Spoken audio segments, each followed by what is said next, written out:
Amazing, don't you know it?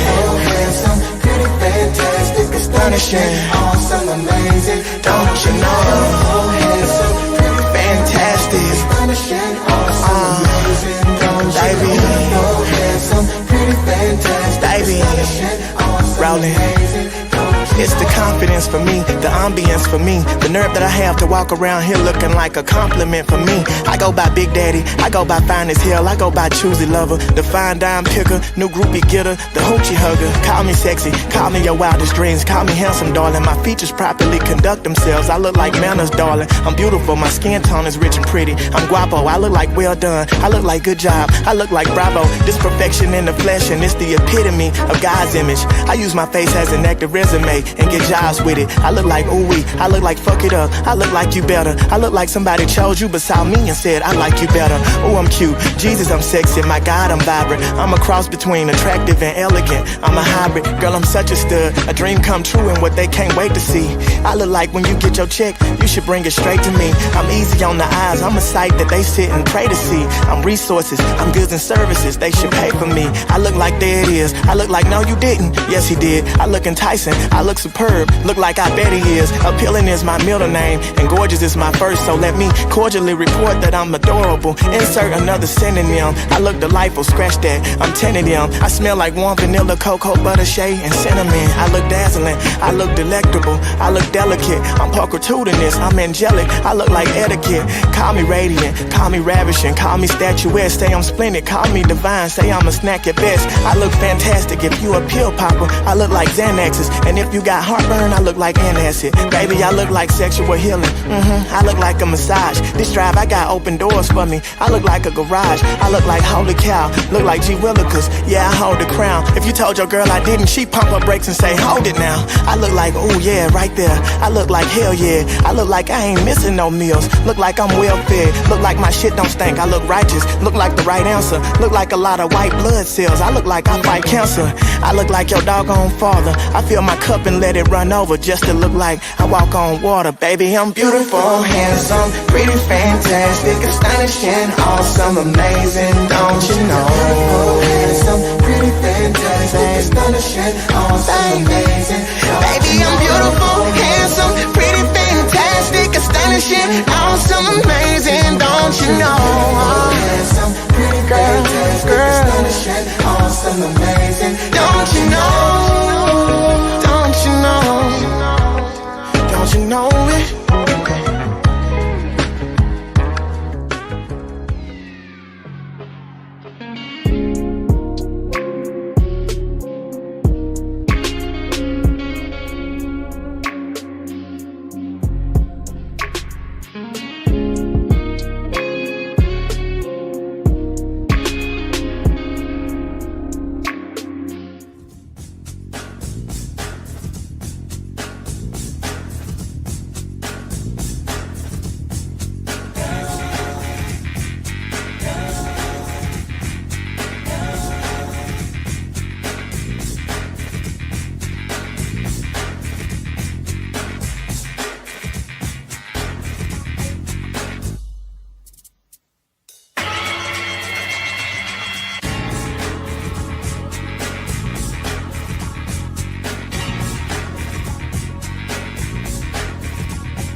go ahead and make sure you click that link, get you some Teej Hanley, and support the Media Man YouTube channel, and also support Teej Hanley. How can I be sure that you'll be right for me? You say you'd die for me. Will you survive for me? Yeah.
But I'll kill these bitches.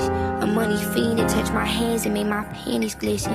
Oh yeah, now shout it different. That line make zipper stiffen. She got a steez that's surpassing them female rap statistics. I won't play WNBA, but I'll buy tickets though. They try put me in the buckets and shit that pick and roll. A southern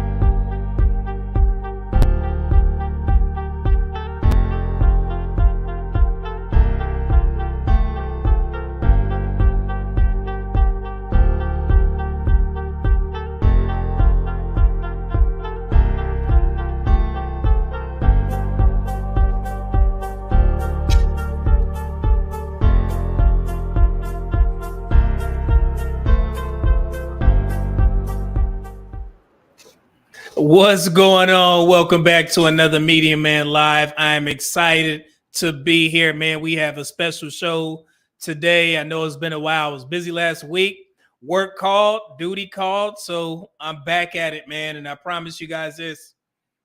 When I say that this information fell in my lap, I mean, I just opened up TikTok and it was there. And I was like, wow, this is a new low, man. And there's going to be some words that I'm probably not able to say because they may trigger the algorithm on YouTube for hate speech. And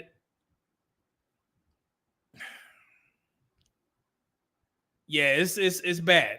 And I'm rarely lost for words on live stream, but when I saw this, it put a lot of things into perspective and also affirmed a lot of you guys from saying that. I used to laugh at the terminology of I think people used to say the Ku Klux Keisha or something like that. When I seen this, at first I don't know, man. I don't know my feelings, because it was a tough week. And when I saw that, I was like, man, it's bad out here, and we're going to get to that right off the bat. But first, before we get started, let me go ahead and acknowledge the super chats before I get into this real quick. Let me see here. We got Dante Bryant, of course, starting the show off right with the $5 super chat. Greatly appreciate it, Brother Double M. What's going on, good brother? How you? Good to have you here for this amazing show. Jay Renard Leather, what's going on with the $2 super chat? He said, oh my God, I'm catching the entire stream. Bless. Oh man, I hope you stay for the long haul, man, because it's a lot of information, a lot of statistical information, and this is going to be a tough one, man, for the Black community to see, and my platform, Yeah, it's wild. So we're gonna get to it on Rad Talk. What's going on? $4.99 super chat. Say happy Monday. It's another good day for debunking. Yeah, it definitely is, man. Goodness gracious. D320KG with the $1.99 super chat. What's going on, good brother? He's a support media man. I saw Ebony K got her show canceled. Wait, what show? Rather give me an update. Oh, I didn't know that, man. I didn't know she had a show. Well, she was on the Griot. I remember that, but yeah, appreciate it, brother. Let's see. Dean Chrisman with the $9.99 super chat. Thank you, brother. He said, listen, while I work, I just wanted to pay respects to the game for the knowledge. Let's go, man. I appreciate it, brother. And thank you for listening at work, because I promise you, you may gasp when you see this information, but it's wow. So we're going to get to it. We got Rob L. Esquire. What's going on, good brother? $2 super chat. He said, thank you for all this you do. Man, I greatly appreciate it, brother. Blessings to you, man. You know what I'm saying? You got an attorney now. What's going on, good brother? Let's see here. And who else we got? Got Panda Man in the building. He said, good to have you back, Media Man. Oh, yeah, I'm back, man. Yeah, I had to take care of some business at work. It's Mental Health Month for the health profession. So, yeah, it's fairly busy. I'll say that much. Let's see here. And we got Master Shock Value. That's a cold name. I'm listening at the gym. Yeah, man, I just got back from the gym and got caught in a little mini storm out here in Houston, man. I went to the gym. It was sunny, outside, and I came out and it was storming. I was like, man, I hope I'm able to get back to the show. And then the power went out, of course, in Houston. So if the stream dies, I promise you guys I will come right back any time, if the show is not over. So yeah, so just be prepared for that. I got everything hooked up correctly. The Ethernet is good, but when the power goes out, Wi-Fi is gone. So I'll be back if it does. So hopefully it doesn't, God willing. So thank you, brother. And let's see here. We got the Magnum Group. What's going on, good brother? $5 super chat says, salute, bro. Almost at 500 subs. Thanks for all the support and motivation. Hey, man, let's drop your links in the chat, man. Hopefully we get you to 1,000. I know the grind, man. I was there. I was just looking at some of my memories around this time. I think 2 years ago, I had like 300 subscribers. So, and, people look at me closing in on 40,000. It's like, man, that's not a lot. Brother, when you do the type of work that I do on YouTube, man, that is a huge accomplishment. So I definitely understand it, bro. Stay with it. Be consistent. And I know you got this, brother. It'll work out in the end. I promise you that. Thank you, brother. Let's see here. He also says, Magnum Group says, just talked to a young lady who flew in from Dallas. She said it's rare for it to continuously rain like that. Yeah, it was wild, bro. It's usually in sheets, and then they'll stop and then come back. But it was crazy. Emmanuel Dark said, don't Texas have their own power grid? Texas needs to get it together. Man, they got so many different types of energy services out here, man, and they go down. So all the time. It's crazy. Let's see here. And we got Truest Dude in the building. He said, welcome back, bro. What's going on, good brother? And we got Adonis in the building. He said, okay, thanks for the update, brother. Okay, did I miss something? What I missed? I think he was asking about the weather. Yeah, that what was going on. So, yeah, man, it's going to be a great show. And like I said, man, it was a tough week, and hate to start off with something somber, but I have to do this, just because of the fact that I am retired Air Force, and something drastic and upsetting to me actually happened in the past week. And yeah, it was tough. So you guys seen this young man here, this young airman? So on May 3rd, Senior Airman Roger Fortson, he was actually deleted. And it was a red rum. Let's just say that, by the cops, and it hurt because that could have easily been one of us while serving in the military. I've spent a lot of time at Herbert Field training. It was our sister base from Cannon Air Force Base, the only two Special Forces bases that we have in the Air Force. Well, when I was in. And just to hear what happened when this came across my desk, a couple people that stationed there, they sent me the news release, and it was hard. It was hard to take, but I'm going to read off for you guys what actually happened, and just to pay respects to this young brother, man. And this is directly from Herbert Field, the United States Air Force. They sent me the news release letter. Says U.S. Air Force Senior Airman Roger Fortson died February 3rd following an incident at his off-base residence. Fortson from Atlanta, Georgia, entered active duty on November 19, 2019. He arrived at Herbert Field in March of 2020. During this time, he was assigned to the 73rd Special Operations Squadron and the 4th SOS as a mission aviator. Very smart young man. His decorations include an Air Force Achievement Medal, an Air Medal with the C device. The C device indicates service or achievement performed under combat conditions. He was deployed to Southwest Asia in mid-2023, for which he earned the Air Medal. The Florida Department of Law Enforcement is the lead investigation agency in this incident.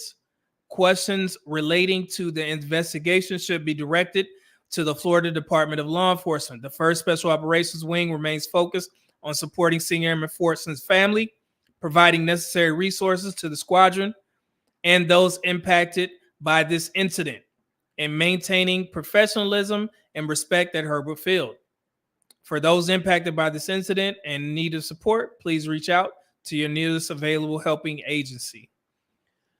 So I take a quick moment of silence real quick for Senior Airman Fortson, man. So let me go and remove myself.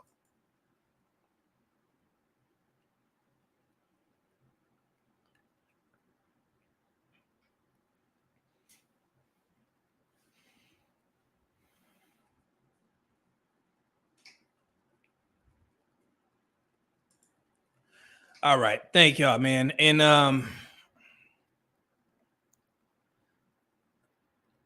it's damn right embarrassing, man. Young black men in general, we're at risk no matter where we're at. We could be in our house, not involved in any situation, and they could literally put 6 bullets into you before you even say one word in your own house. And it was definitely tough for the Air Force family to hear what happened. And I have a couple of friends that were stationed in Eglin Air Force Base, and they were like, man, that could have easily been me. And yeah, it was very tough, man. And I just felt that I wish I could have did something, So it always hurts a little bit more, man. I mean, when you have service members die in combat, but let alone being gunned down by people that you would expect to protect you. And blessings to Senior Airman Fortson's family. I'm deeply devastated at what happened. It was just it's embarrassing, but yes, blessings to him. Blessing to him, man. Let me get these super chats.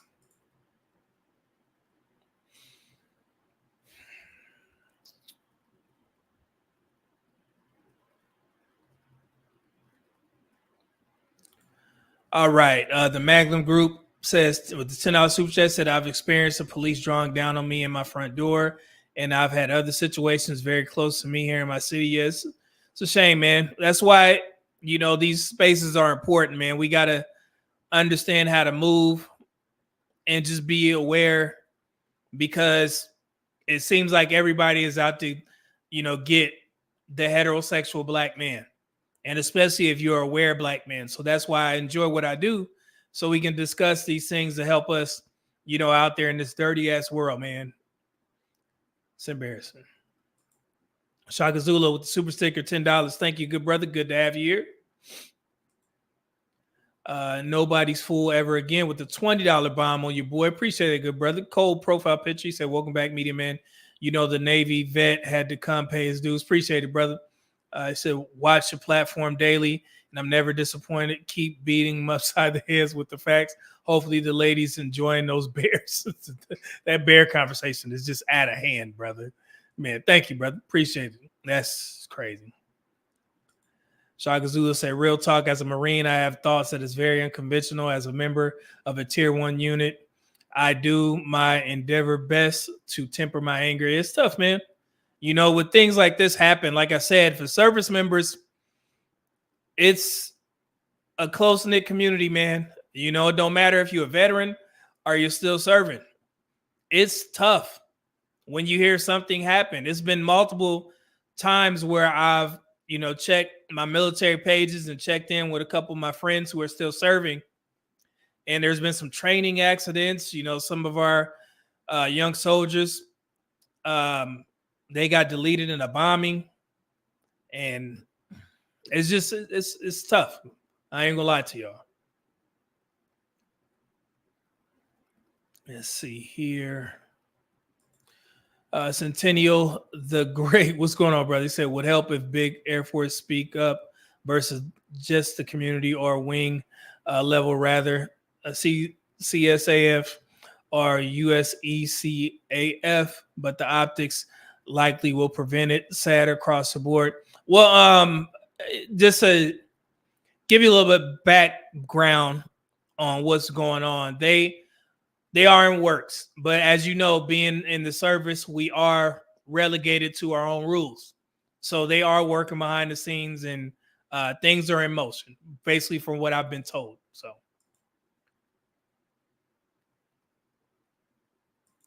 see, anti-hero, what's going on? Police pulled me to the side because I was reading oh man, okay. And JJ, what's going on, brother? He said the Edomites hate us because they know who we are. They know their time to rule is coming to an end. Wow. Appreciate it, brother. Rocky, what's going on? Any deletion of black service members in training are all done on purpose? I would say that. Let's see here. Magnum Group said, for real, veterans have a separate weird family dynamic that civilians could never get, and being black and in the service is even more complicated and nuanced. It is, man. It definitely is. So Pi May said the optics are already terrible. Yeah, man, it's a shame. Let's see. J Curve, my brother. Appreciate that, brother. Centennial G says, good to know. Blessings to my fellow airmen, USAF major retired. Oh, yeah, okay. Yeah, I remember you mentioned that, brother. Thank you. And he says, salute to all my fellow vets across the chat and nation. Appreciate it, brother. And Rocky says, none of this marching MOK BS. Okay. All right. And I know, you know, you guys seen the thumbnail. It probably shocked you. You know, it's like, man, you know, Media Man ain't playing around. But if you didn't see it, there's a reason why I put this up there. And let me show it again before we get into this for a second. So this is what I made the thumbnail. And it's in regards to why I titled it, We Don't Trust You. And the reason why I put that up there is because you guys know that over the past month, I've tried to do my level best to debunk blatant lies that black women have put out there about black men just to seem like they are getting the upper hand. And if you guys don't understand what I'm talking about, you remember this video that I had to do about this? About the interracial divorce rates. I had to debunk this because this was created by a divester, and she made sure that she put it and said that 200% more likely black men and white women are divorced at the highest rate, which we all know that's not true. Black women are the least married and the most divorced. But the problem isn't just that. It's just the blatant lies that's being put out there by black men, by black women for no reason. Just to, I guess, prove to themselves that black men may be doing bad. And that's why I said I don't trust black women right now. And I know that's tough for me to say. I'm not saying all black women, but the ones that kind of put out information and they're fishing for something to make it seem like black men are suffering, and I think I speak for a lot of black men in these spaces, it's tough to trust them because we don't know if y'all coming in good faith by trying to, highlight certain things, because it seems like every other week there's something else. This is going around as well, right? The 92% biracial, children. You had to put this video out there. You know what I'm saying? And I had to debunk this. And it seems like it's something every effing day, bro. And it's like people are sitting there asking me, why am I trying? Why are you putting out these statistics? And I had to explain why. And it's just tough to trust right now because sometimes it seems like it's fake hearing. And we're going to get into that aspect of it when we start talking about the mental health rates and me understanding that a lot of black women are trying to use the word male as a degrading type of name to black men. Instead of saying black men, they'll say black males. And when I see that, I immediately block those women, because if it's not in a statistical context, or you're trying to explain something by, reading the word male or female, something like that, you got to go. And I learned, like I said, some of these things I'm not up on, but I started to notice that a lot of black women who hate black men, they start saying male. And I just go ahead and immediately block them. I know you guys have seen this, and it's just a lot of things, man, that you get so caught up in as a black man, and you start to look around the community and you question, like, why are y'all trying to do this? Black men are not your competition, but every time we look around, there's another black woman trying to put out some false statistics about us. And that's where I come in. And this in particular was more than that. You guys, it's gotten bad. This is not just black women trying to lie about black men and who they marry and or date. Black women have enlisted WSs. And I don't even think I can say that on YouTube, but you guys know what I'm talking about when I say WSs. And we're going to get into this video, and I promise you guys, from the research that I did about this stuff, black women need help, man, because this is too much. It's too much. Let me show you what I'm talking about, man. Be prepared. That date white men are smarter than white women that date black men. That means that Let me go back. black women that date white men are smarter than white women that date black men. Did you hear that?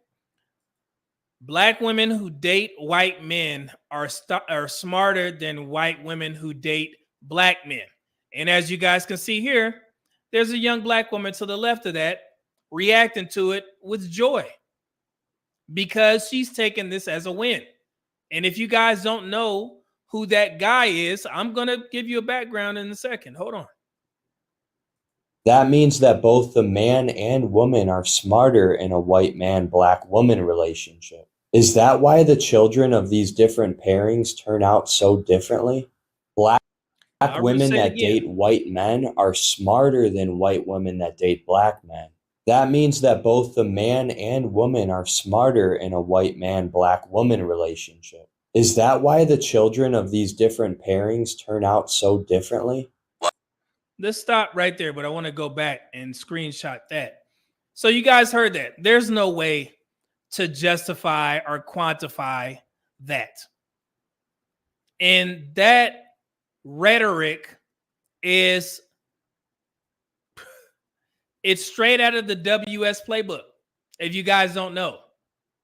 And I'm gonna educate you here in a second. But yeah, so if you guys don't know who that young man is, But first, let me give you a little bit of background of how black women celebrated what they just heard. I'm going very slow with this too.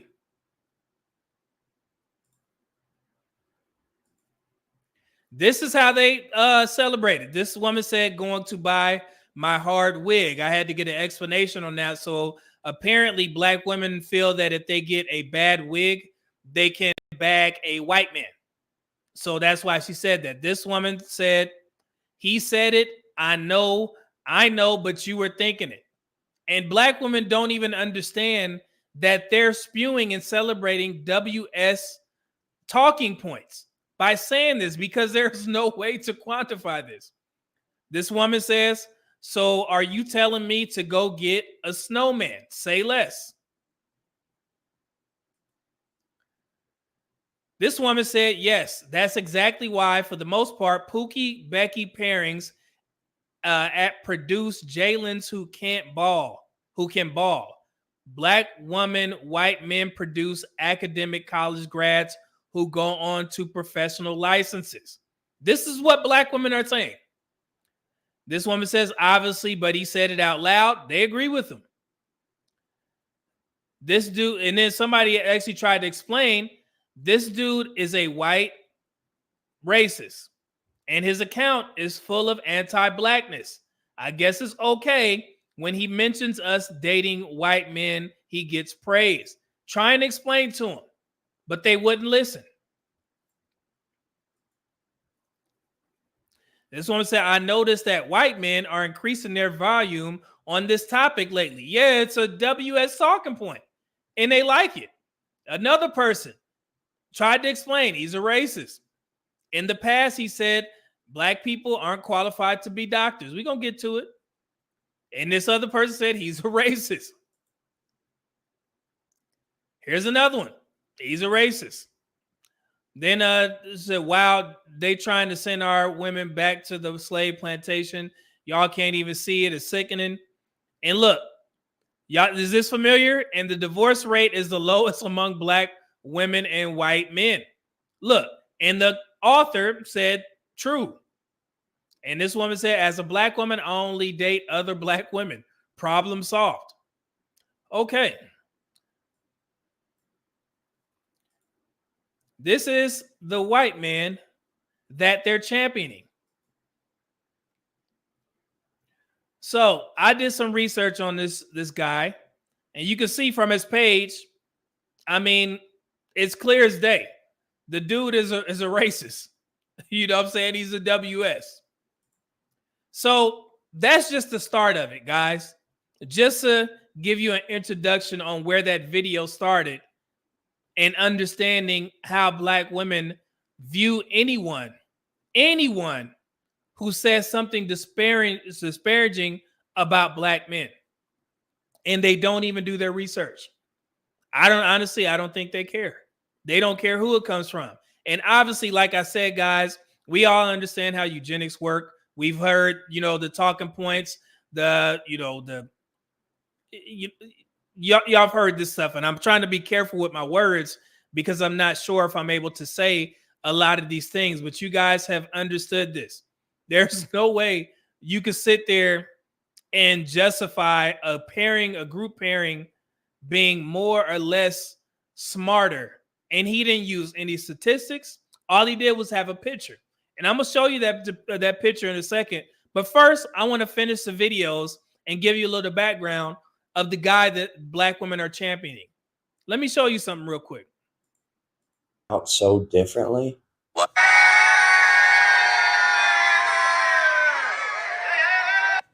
Would you trust these doctors with your life, considering their college admission standards are lower, and they might even have special classes to pad their grade to make sure they pass, only available to minorities?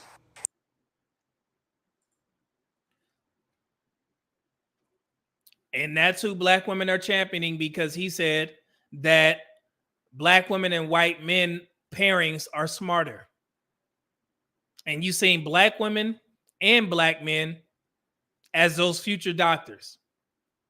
And all black women heard was black men bad with white women, and we're good with white men.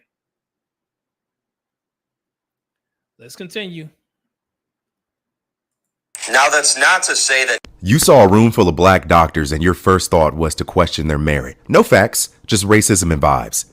Meanwhile, the actual literature and numbers suggest that every black person in America should be terrified of seeing a white doctor, especially pregnant black women. So, and this is me being delusional and trying to help. I know you guys remember the video that I did about black women and their issues with pregnancy. I gave them the stats. I tried to make sure that I enlisted help, put out live streams about this stuff. And like sometimes, you guys, it's starting to sink in. And I'm going to just start focusing my attention elsewhere instead of trying to help. It's embarrassing. Let's continue. Shout out to this brother, too. Take your glasses off, do a couple Googles, and you'll see that the origin of gynecology in this country was white men experimenting on black enslaved female women. Here's the title of my doctoral dissertation that I'm writing right now. When I see a room full of black doctors, I get happy as hell because this means maybe, just maybe, we'll lose less black lives in the hospital. These frat boys taunted protesters at Ole Miss. On the surface, it seems based. I'm all for taunting people that hate us. If this was BLM, I'd be all for it. Did you hear that? Same guy. Same guy. But it's not. It's on behalf of our greatest enemy. The only time we're allowed to act like this is when it's on behalf of that small group with a lot of influence. All of the mainstream conservatives are getting behind this. Where were they during the Rob Smith incident? These guys have the right instincts, but they've been hijacked. And there's a black woman.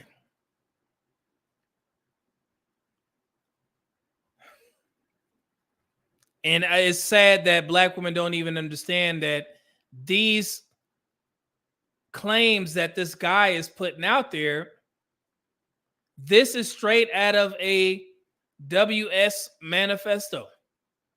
And the reason why I know that is because this. Hold on.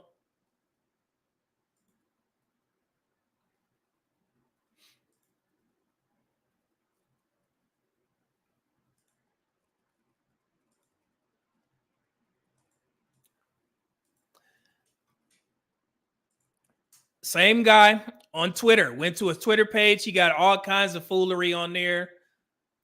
Oh, you can see the hashtags. White. You guys see that. WS. He also celebrated the fact that these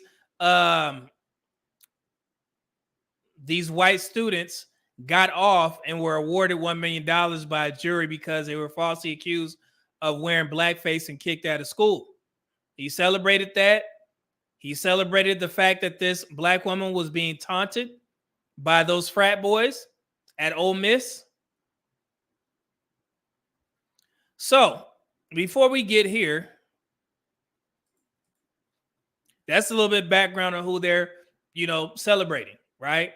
But we're going to do a little bit of education. And I want to show you guys where he got that statistic from. Black women. You see that up there? Mankind Quarterly. This is a WS manifesto website. They specialize in studying eugenics, race separation, white race being the dominant race. It's so much that I read that I can't really show here, but this is where he got the talking point from. Of course, I did my research and got the actual article. And black women don't know this. This website or this manifesto goes back to 1961, I believe. They've been white WSs have been writing about this since 1961, and it was created in response to segregating the schools because they were against it. So they figured that they needed to create their own, quote unquote, news report or articles to keep the people who believe in WS, abreast of what they were discussing. And this is the data and statistic that he quoted to black women comes directly from this report. And I'm going to show you guys. But first, I'm going to do a little bit of reading real quick. So this is, it says the predictors of engaging in interracial dating. Yes, and look, CBP film, Bell Hooks and Alice Walker took from white supremacist ideology. A lot of our women are, hey, it is what it is. But Bell Hooks is cited in here as well. And so the abstract reads, research suggests that mixed race adolescents are more likely than monoracial adolescents to use drugs or engage in violent behavior, and that interracial relationships contain more conflict than monoracial ones. So there's monoracial is just single race. So they're saying that when black and white people mix in particular, this is the focus. They're saying that they're more violent and they have more reasons to use drugs. And this is who black women are championing on TikTok, mind you. I don't know how they can get away with this, but they did. Let's continue. However, it is not clear whether these outcomes are caused by racial conflict and identity or by self-selection. To determine this, we use data from the NLSY 97 and ADHELD data sets to explore what characteristics predict whether an individual is engaged in an interracial relationship. So all this information, guys, is clearly made up, right? Because there's no definitions, an article from 1997. And I'm going to explain to you what these, and I'm going to give you kind of a statistical, somewhat education. I tried to be as clear as possible to kind of, make it as vanilla as possible. But I'm going to explain something here in a second. Let me continue reading. Our investigation suggests, and I'm quoting here, suggests that assortative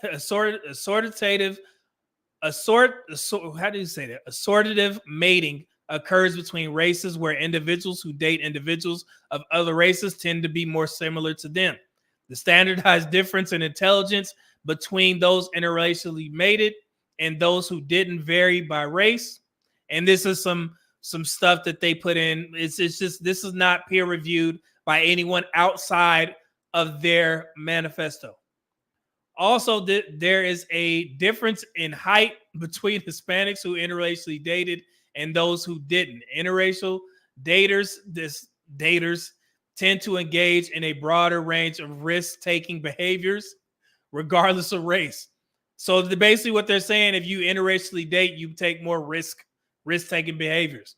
The available evidence supports that the behavior of mixed-race adolescents is a product of genetic transmission, and that some of the increased divorce and inter-partner violence observed with interracial relationships may be a product of self-selection instead of racial conflict or social pressure. So you guys can see where they're going with this. They're basically trying to tell their followers that if you interracially date, everything is going to go bad. And they're trying to make it clear that you should only, date and or marry within your race. Hopefully all this is making sense. Guys, if I need to go a little bit slower, please let me know. But this needs a full breakdown, and I'm going to give you guys this try and be as clear as possible. So hold on one second. So this is where they're supposed to put the data methods and explain where they got their audience from, but they didn't do that. And like I said, what they're going to do here is very important. Here we go. And I'm quoting here. Interracial relationships have been a very intriguing topic ever since they were made legal in every U.S. state by the U.S. Supreme Court in 1967, the Loving versus Virginia that we discussed. Most research in this area has focused on differences in relationship satisfaction and divorce rate between endogamous, that's a made-up word, and mixed race couples. And he's citing Brader and Eschbach, Brooks, 2021, Brown et al., 2018. Some research has also tried to assess the characteristics of those who engage in interracial relationships, a 1992 report, which is necessary to evaluate the cause of disparities in satisfaction of divorce between interracial couples.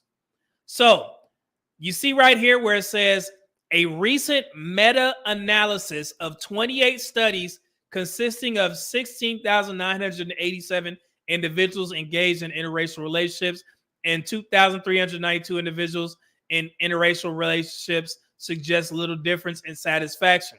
And he has cited or quoted here Brown or Brooks 2021. So they said they did a meta-analysis, and this is where the statistical background comes in, and you guys will benefit from this, and I tried to be as clear as possible. So there's two types of statistical research methods that we use. One is the meta-analysis, and one is the systematic review, right? And for those who are familiar with math, you probably understand this, or you've been in a statistics course, you probably understand this. So meta-analysis, this is what they're saying that they did, and I'm going to be clear with this. A systematic review attempts to gather all available empirical research by using clearly defined systematic methods to obtain answers to a specific question. A meta-analysis is the statistical process of analyzing and combining from similar studies. So basically what that means, guys, is when you do a systematic review, let's take the fertility rates, for example, how the CDC did that.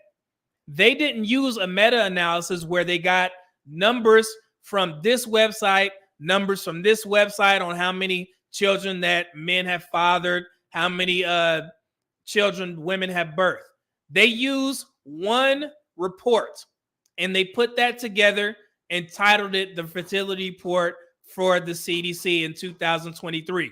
A meta-analysis would be them taking bits and pieces to make a point. This is what they're selling to their community. So basically, to come to this conclusion to say that interracial relationships are bad, they tried to use, 28 studies, put all that together to come to their conclusion as to why people need to stay within their race. Does that make sense, guys? Put a 1 in the chat. So, and I'm going to give you a little bit more information.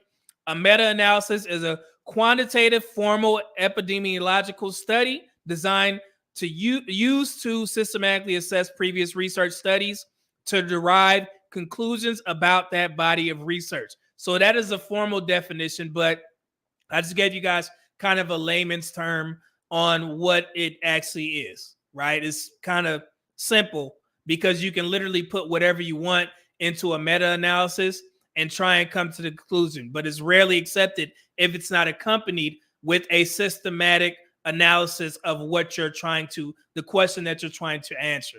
Hopefully that makes sense. So, because no study, regardless of its type, should be interpreted in isolation, a systematic review is generally the best form of evidence. So the preferred method is a good summary of research reports, systematic reviews, and a meta-analysis, which will give audience-based answers to clinical situations. Right? So there you have it, guys. And like I said, when you do just a simple meta-analysis, you can put anything in there and you can come to your own conclusion. That's why it's kind of funny to me when people try and give pushback in regards to what the fertility rates say when it wasn't done via meta-analysis on its own, because they got the actual accurate numbers and they put it into one report. So what they're doing here, and they didn't think people was going to get a hold of this and actually do the research, because of course I'm going to debunk what he was saying in regards to white men and black women being smarter. And I'm going to show you guys that here in a second, but just want to make sure. Okay, I see some ones here in the chat. Thank you. Let's go back. And if this is monotonous, guys, I'm sorry, but it has to be explained like this.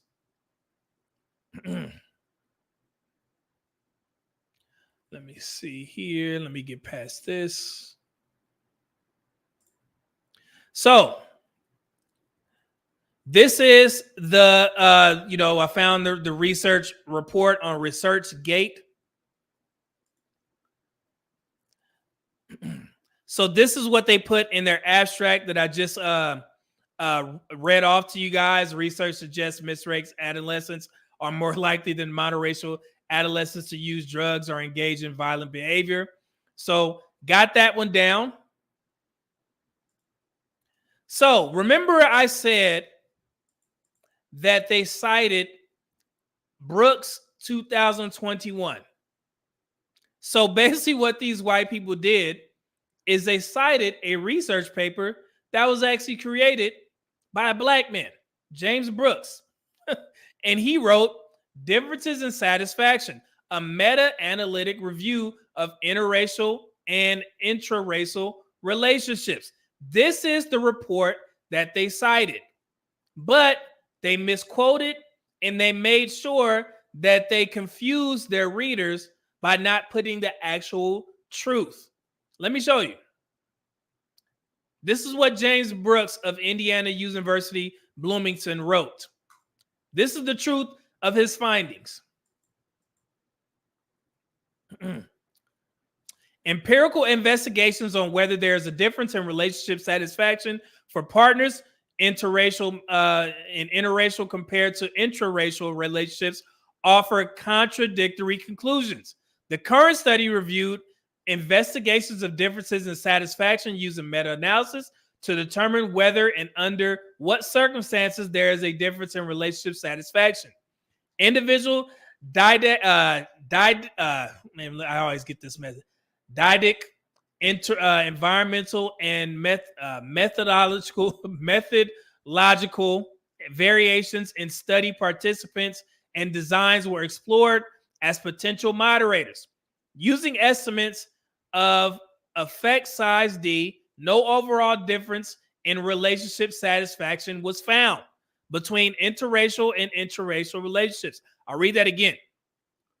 Using estimates of effect size D, no overall difference in relationship satisfaction was found between intraracial and interracial relationships. The examination of the moderators revealed the sample size and geographic location of the study impacted where the differences were detected, but most tests for moderation indicated no differences.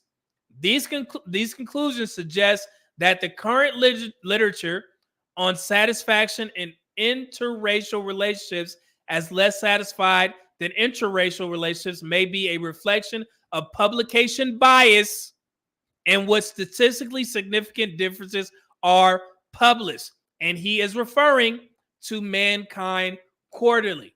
Black women, did you hear what I said?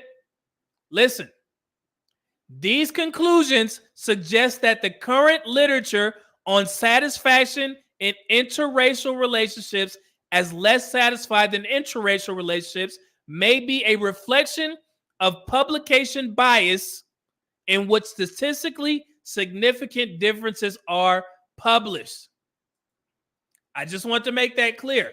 So everything that I'm going to show you guys is false, but I want to debunk some things just in case they don't understand, right? So this is the actual report that they cited to get their numbers. And of course, what they did with the meta-analysis, they pretty much probably added all the numbers of people that were studied in these various research articles, and they added them together to get their 16,000 number. So that's not theirs. They didn't go out there and research black men, black women, black women, black men, or white women, white men, and go to their houses and ask them questions about their satisfaction level or how smart they are. They didn't put these people through an IQ test to get their information. Who would sign up for that? Black women. Who would sign up for something like that? Just think about it, right? Lord have mercy. So this is one of the same guys from the Mankind Report. And I'm going to read off some things. This is the same report. This is the guy, Sebastian Jensen. He is just citing that same article that black women championed. Listen to this. The fact that people authoritatively mate for IQ between races, e.g. whites who date outside their race are slightly dumber. What kind of research paper would put that? Why would listen? Whites who date outside their race are slightly dumber, while blacks/Hispanics who date outside their race are more intelligent. Makes this somewhat less of a concern. So basically what he's saying to his WS crowd is that when you date outside your race, white people become dumber. And black women, they ran with this narrative that when they get with white men, they're smarter. But he's literally telling black women that they believe that they get dumber when they marry out. Y'all see where this is going? Lord have mercy.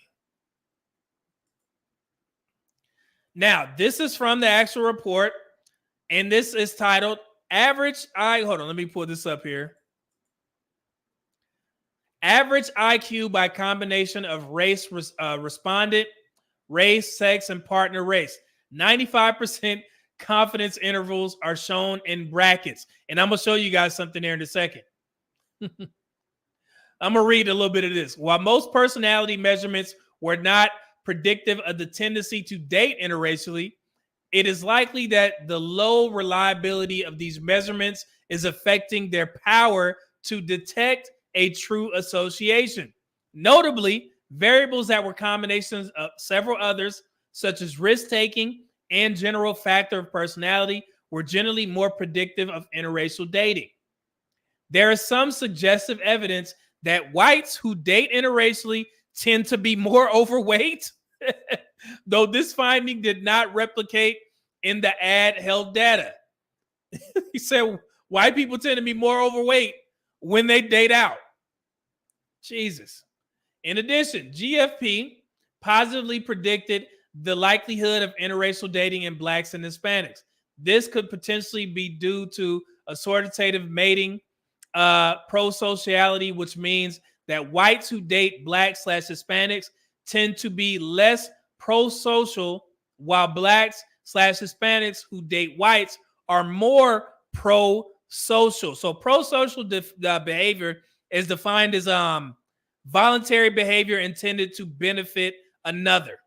So it's pretty much characterized as acts of kindness, compassion, helping behaviors, which may consider to be like one of the finest qualities of human nature. So what he's trying to say here is that when white people date out, they tend to be less pro-social, which means they don't do as much acts of kindness, because when they partner with another race, they become less interested in that type of stuff. They become dumber, like he said. Jesus Christ. I don't know why black women would run with this, man. So, individuals who dated outside their race tended to engage in a wide variety of risky behaviors, such as drug use and criminality, regardless of their race. This provides evidence that the violence of drug use observed in mixed race adolescents and the divorce rate among interracial groups may be influenced by self-selection. So, again, he's trying to convince his WS community that when you date outside your race, you literally become dumber or a worse human being. And this is who black women are championing. This guy. He's a known WS. Hey,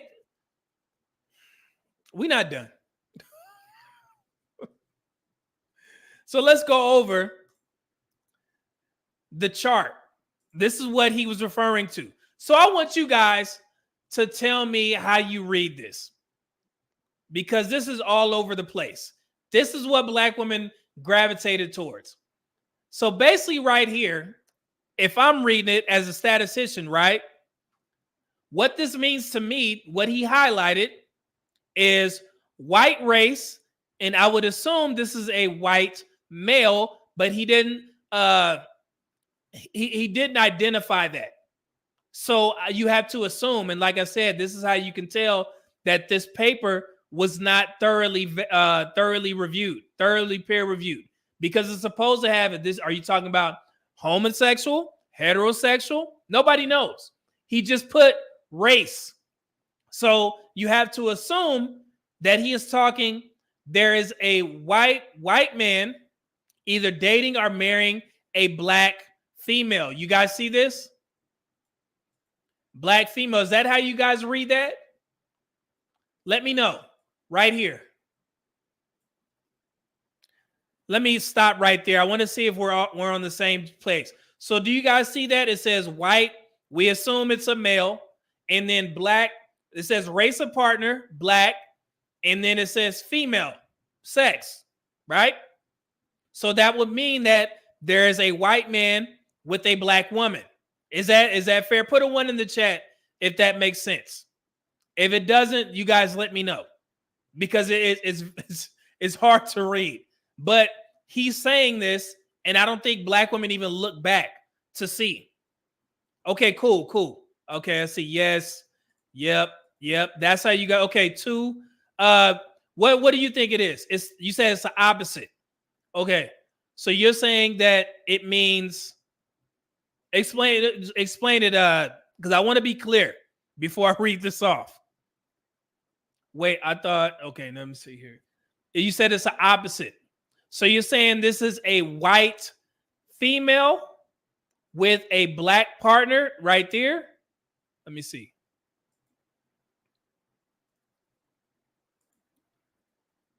So white, you think it's a white female or black male? White race of partner, black female. Because if you have these two together, then you would see black female. You see what I'm saying here?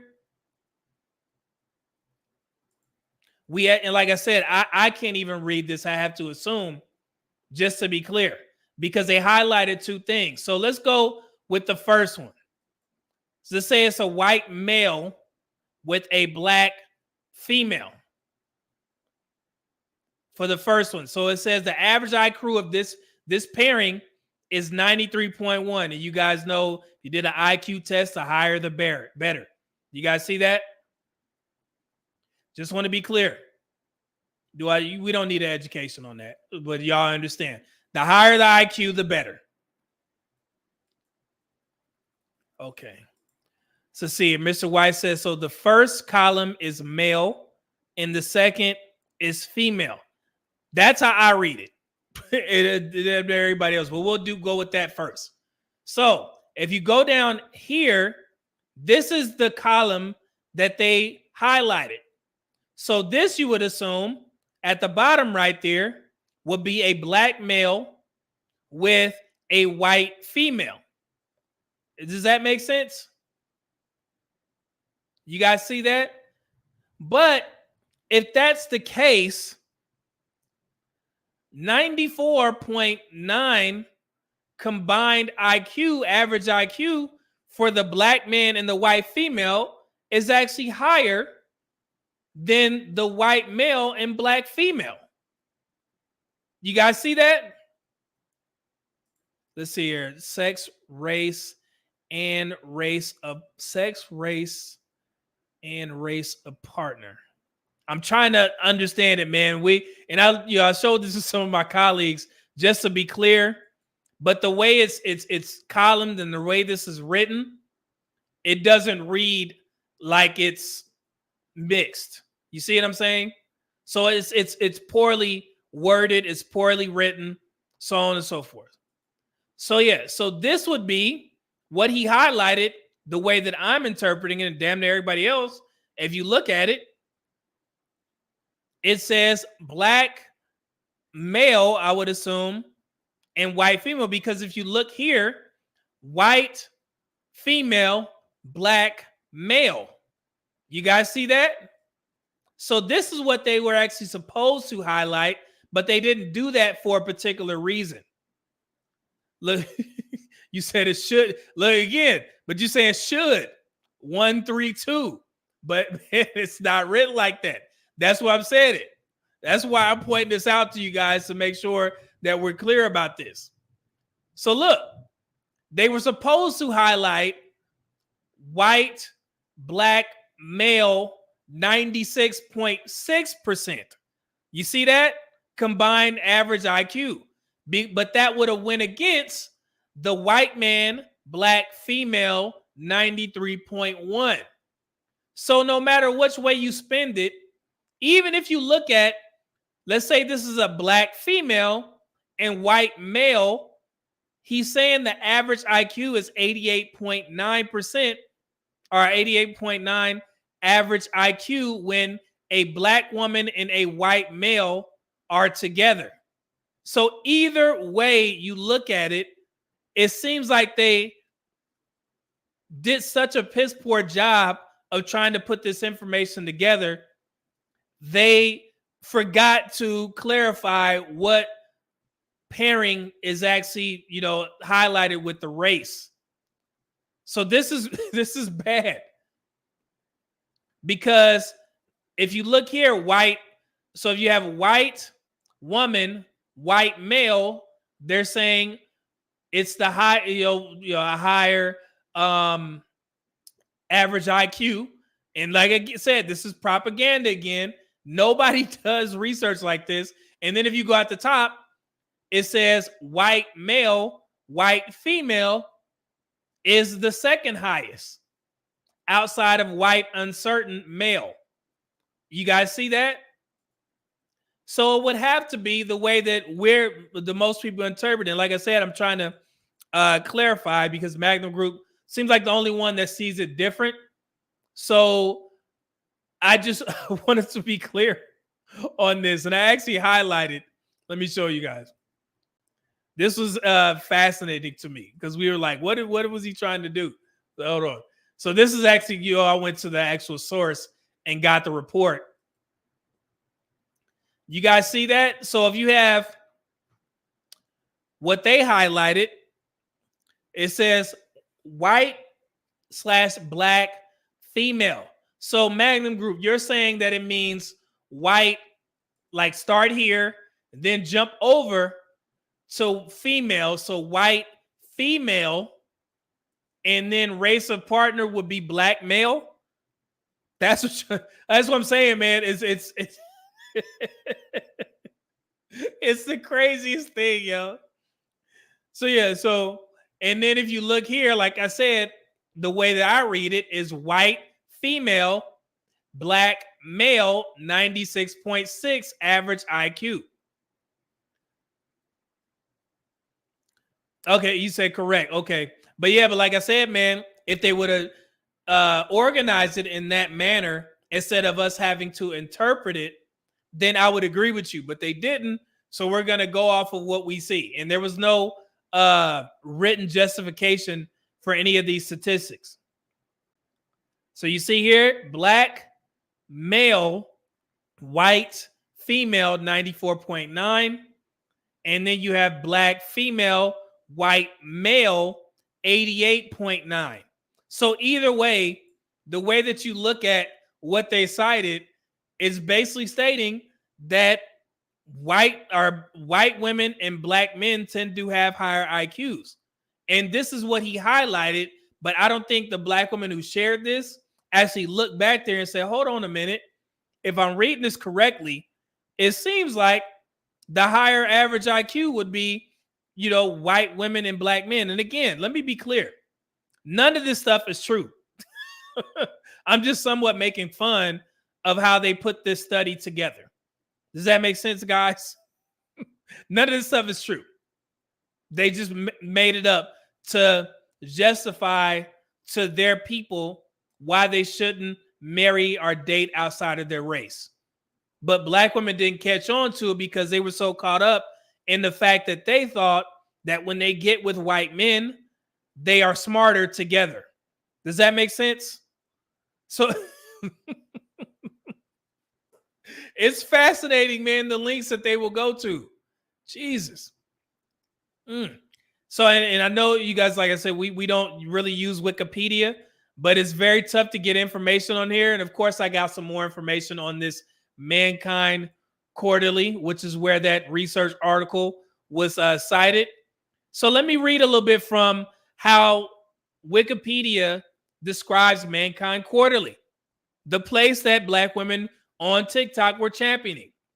Mankind Quarterly is a journal that has been described as a cornerstone of the scientific racism establishment, a WS journal, and a pseudo scholarly outlet for promoting racial inequality. It covers physical and cultural anthropology, including human evolution, intelligence, ethnography, linguistics, mythology. Jesus. Oh my goodness. Let me see here. And it is published by the Ulster Institute for Social Research, which was presided over by Richard Lynn until his death in 2023. And I'm going to tell you who Richard Lynn is in a second. Hold on. This is who they are championing. Here's a little bit more. Mankind Quarterly has been described as a cornerstone of the scientific racism establishment, a WS journal, an infamous racist journal, scientific racism's keepers of the flame. The journal has been criticized being both overly political, strongly right-leaning, supporting eugenics, racist, or fascist. This is from Wikipedia. But of course, let me make sure. And who mentioned bell curves? During the bell curve wars of the 1960s, the journal received attention when opponents of the bell curve publicized the fact that some of the work cited by bell curve authors Richard Herrstein and Charles Murray had first been published in Mankind Quarterly, like I said, in the 1960s. The New York Review of Books, Charles Lane referred to the bell curve standard sources. The 17 researchers cited in the book's bibliography had contributed articles, and 10 of these 17 had also been editors of Mankind Quarterly. And at the bottom, this is the most important for the black women who were sitting there championing this. And I'm quoting here, Mankind Quarterly, a notorious journal of racial history founded and funded by men who believe in the genetic superiority of the white race. Black women on TikTok. Did y'all hear what I just read? I know y'all watching. This is embarrassing. Just because you thought that this was going to make black men look bad, y'all ran with this and you're supporting a WS movement.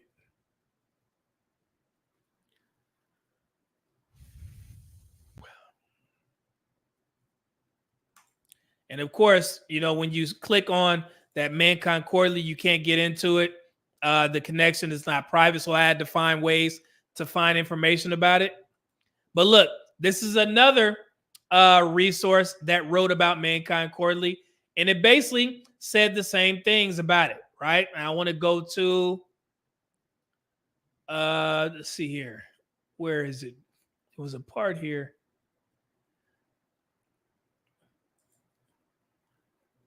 There it. I think this is the wrong one.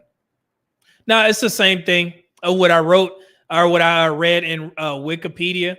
But it says right here, the journal has been criticized by some as being political and racist. Jesus. My goodness. Let's go down here. So this is another article written. It says Mankind Quarterly under heavy criticism. 3 comments on editorial practices. And the Smithsonian Magazine, they actually wrote about the history of this movement, The Disturbing Resilience of Scientific Racism. A new book explores how racist biases continue to maintain a foothold in research today. This is connected to the people that actually had a part in the Mankind Quarterly article.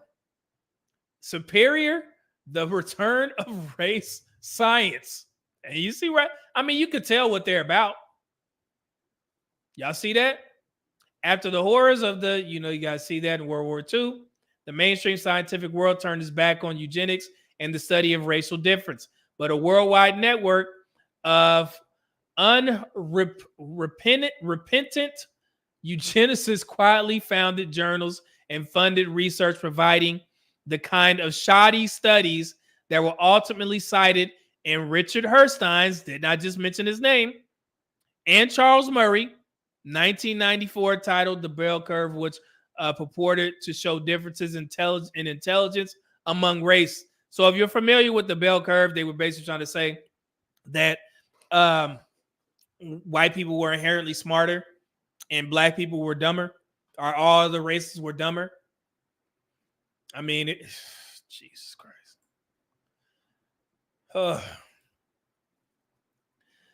Now, and I'm quoting, a handful of researchers with similar beliefs, including scientist Otmar von Vuscher and British eugenicist Roger Pearson, had trouble getting their research published in reputable journals and formed their own journal in 1961. What is the journal name? Mankind Quarterly. The same exact report and research that man cited in Black Women Champion on TikTok. Like I said, 1961. Goodness gracious. Mankind Quarterly became a platform of race science, a place to publish questionable research under the trappings of objective science.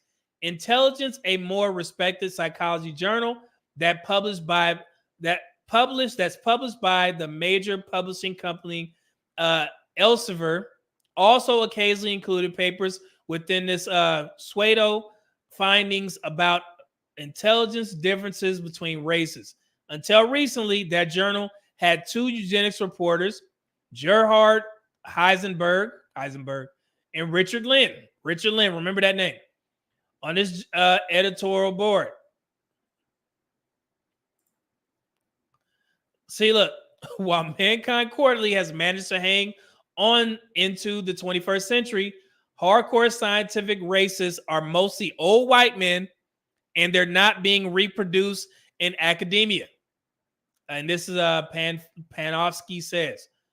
Even so, plenty of racist young white men continue to promote Black women, concepts of scientific racism, such as the participants in the 2017 Unite the Right rally in Charlottesville, Virginia. Y'all remember that?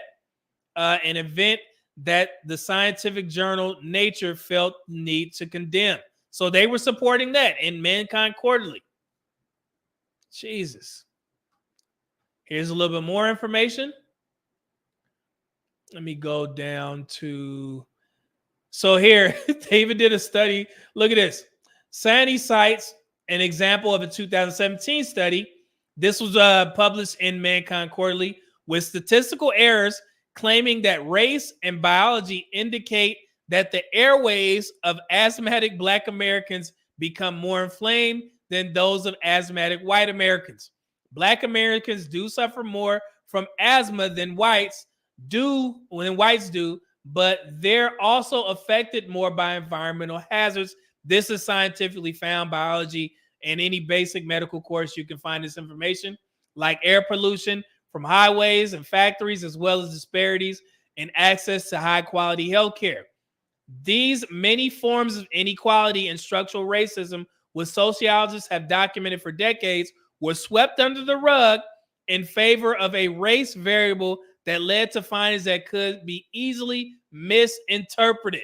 So it's not just me looking at this stuff and calling this foolery out. Everybody has. And this is actually a microfiche article that your boy found, of course. And this, let me show y'all something. This is from 1961. I think I found, my bad, 1928.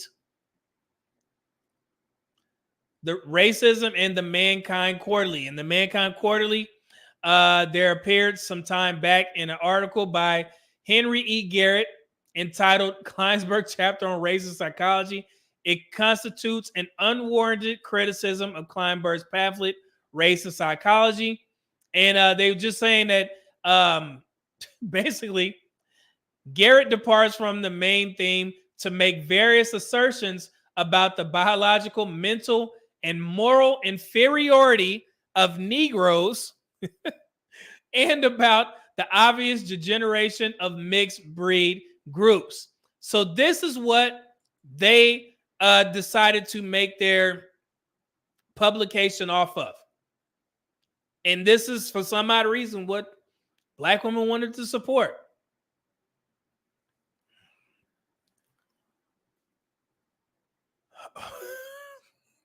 I don't know what else to tell y'all, man.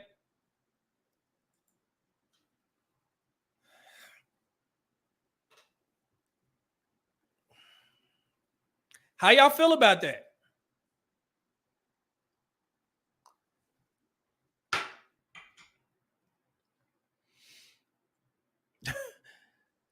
Jesus, that's all. Oh, and let me give you a little bit of backstory about Richard Lynn, the guy who actually was right. He died in 2012. Hold on.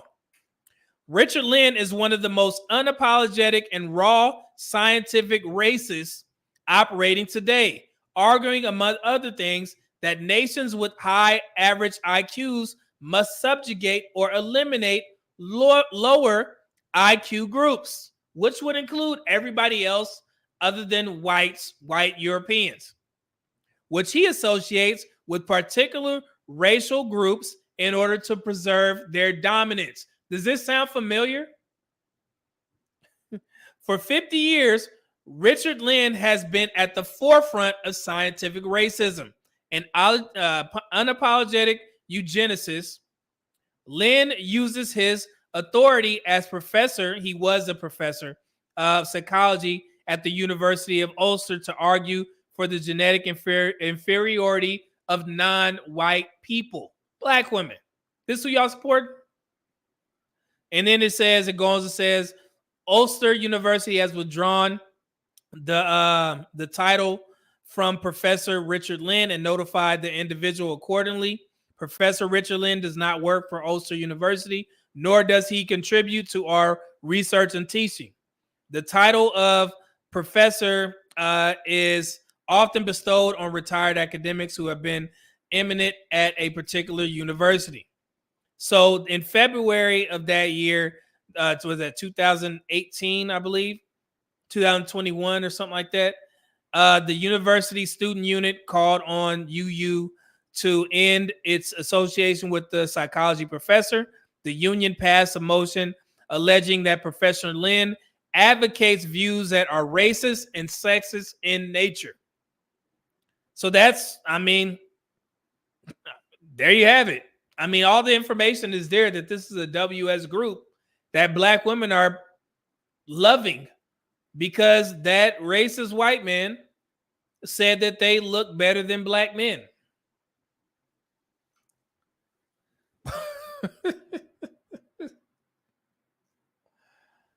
Oh my God.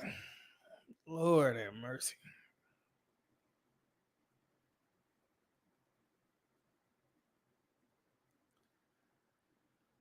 Whew.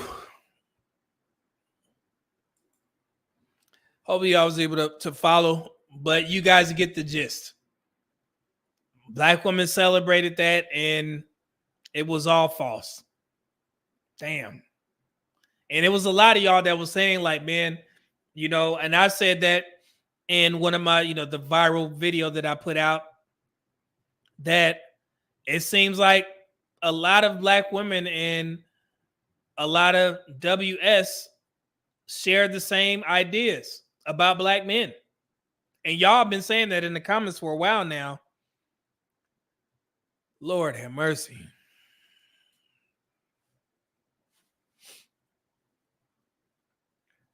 Sheesh. All right. Let's get to some of these comments. Super chats.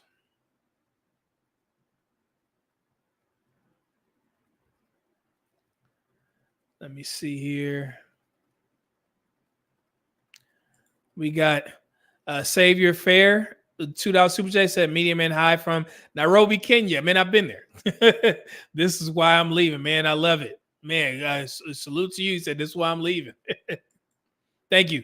Adonis with the $5 super chat said, I've been searched twice. I make sure my windows are down. I voluntarily give up my keys and tell them the location of my pistol. We got to go above and beyond, man.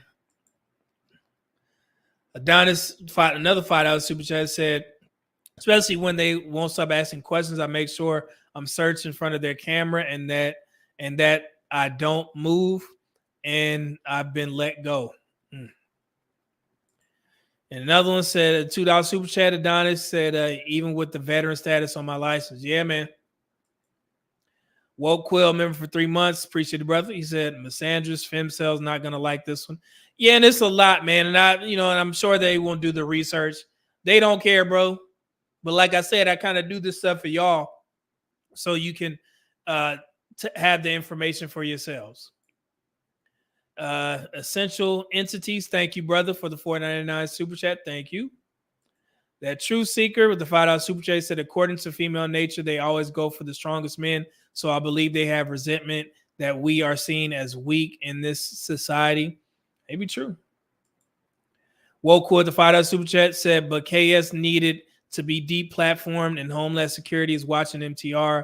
This culture is beyond cooked. As wow, man. And he's MTR.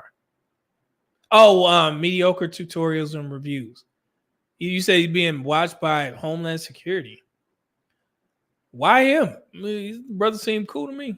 Okay. Dante Bryant, $5 super chat said, no such thing as monoracial.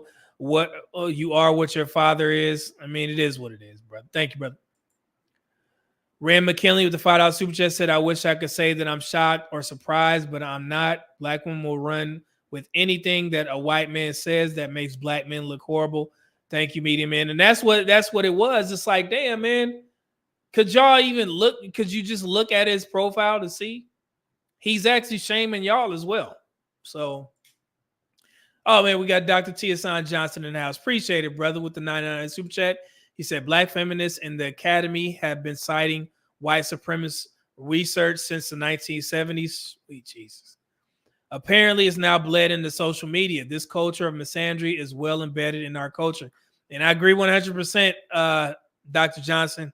Man, this is embarrassing. Just for a small piece of what they consider glory to shame black men. Cooked. Man. King P Beats, $5 super chat said the Black Manosphere always said that the biggest advocate to WS is black women. Man, the proof is in the pudding. So LJ $5 super sticker. Thank you, brother. Good to have you here. Big Drill, what's going on with the $4.99 super chat? Appreciate it, brother. And CBP Film, $5 super chat. Thank you, brother. Say if you're a black man, Tommy Curry's The Man Not is a must read. So is Dr. Tiasan Johnson's book, Solutions for Anti-Black Misandry. Man, it's a lot going on, brother. Thank you. MC Recovery and Relapse, $2 super chat said Media Man dropped the mic on it. Data is important. Facts. It is, man. Curtis Rose, what's going on, brother? 499 super chat say they really hate us. This is nuts. Yeah, man. It's like, damn. Like, goodness gracious. Y'all got to go to the links of that. So the Hold It Down podcast show. What's going on? He said, ain't no saving the black community. It's damn. It's wild. Supreme Clientele with the $5 super chat. Thank you, brother. Said the issue really isn't the data. For the data is just cover for how they really feel about us. They hate us because Kevin Samuels was right. And like I said, man, I decided to just continue to do the statistical dump and debunking this stuff for you guys, because we've already seen that it's not working in the black community. We don't have 50 years to wait to see this stuff sink in, because like I said, it took 50, 60 years to get a large majority of black women to believe all these negative things about black men. And I feel that it's going to take another 50 or 60 years to get them to understand that what they thought about black men wasn't true.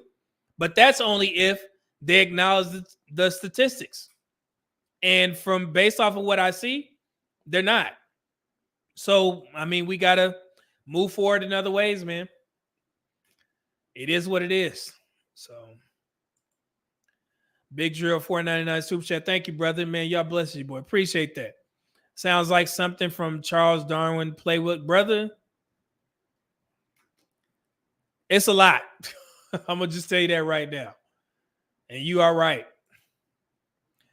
Peachtree Ministries. What's going on? Oh man, I appreciate that. Peachtree Ministries, 1999 super chat, dropping bombs. Thank you. Appreciate that. God bless.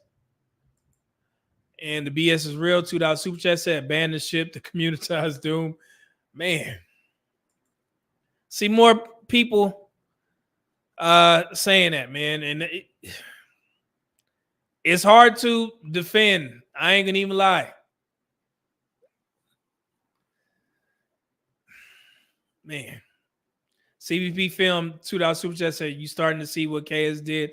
Yeah, man. And I always, was somewhat aware. Like I said, I wasn't well versed. And again, I, had to continue to say this, and I wouldn't even call this ignorance, but I wasn't in these spaces like that. Some of you guys know about the history of these male-centric spaces more than me.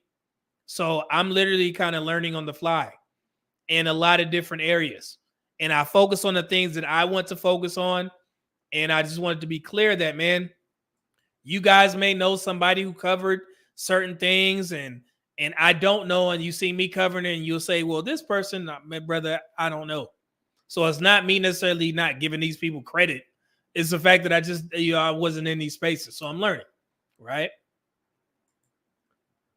Oh, man. Nobody's fool ever again. $10 super chat said one of the greatest warriors in the white man's army is the black woman. Jesus. Sad, man. Scorched Earth with the $5 super chat said, we need guys like you to present facts as opposed to hearsay. Man, I appreciate it, brother. It's just, I mean, this whole thing was shocking to me. I literally opened up TikTok, and you guys know how that works. When I first got sent a couple videos about, what black women were saying, they start to recommend more or put more of those videos on your timeline. Open up TikTok, and it was right there. And I'm listening. I'm like, why would black women champion this? And it was like, oh, it was bad. So I had to look into it. And that's what brings us here. So, goodness gracious. All right, man. Let's, what I got next? I want to, let's lighten the mood a little bit, man. I know this was tough. But this is lighten the mood a little bit, man. Yeah, and Mona, you are right. Thank you for being here. TikTok recommendations or something else. Yeah, Mona, I didn't know that there were so many content creators that had this type of rhetoric about black men. Like once you watch one video, they'll recommend hundreds of black women with the same talking points. Black men are trash. They doing this, they doing that. I'm like, God, dog. TikTok is wild. I mean, we got a bomb from Salty Balls. What's going on, brother? With the $50 super chat. Appreciate it, brother. He said, mental health is my forte. Just stopping in. Would you be willing to do part 2 and or collab, I have the lens to shred them up. Yeah, man, I'm gonna send you an email. And if you guys, I think I mentioned this a while back. There was a lot of people that asked for collabs recently, and I got back with a couple of them. But Salty Balls, I definitely get back with you here in a second. I'll send you an email. Thank you, brother. Let's see here. Goodness gracious. Oh man, y'all bless you, boy. Black in the day with the $5 super chat said we're at the point where we need a new generation to come. Unfortunately, skin folk and kinfolk, when it comes to some of these people, they not like us. Yeah, man, it's brother, man, and he doubled up on it too, man. I got you. I definitely got you, Salty Balls, my man. With the $50 Bob on your boy, man. Yeah, I definitely, we definitely go talk. I actually got something for you, man. I want to show you something because I know how your pages ran. I got something for you, man. Appreciate it, brother.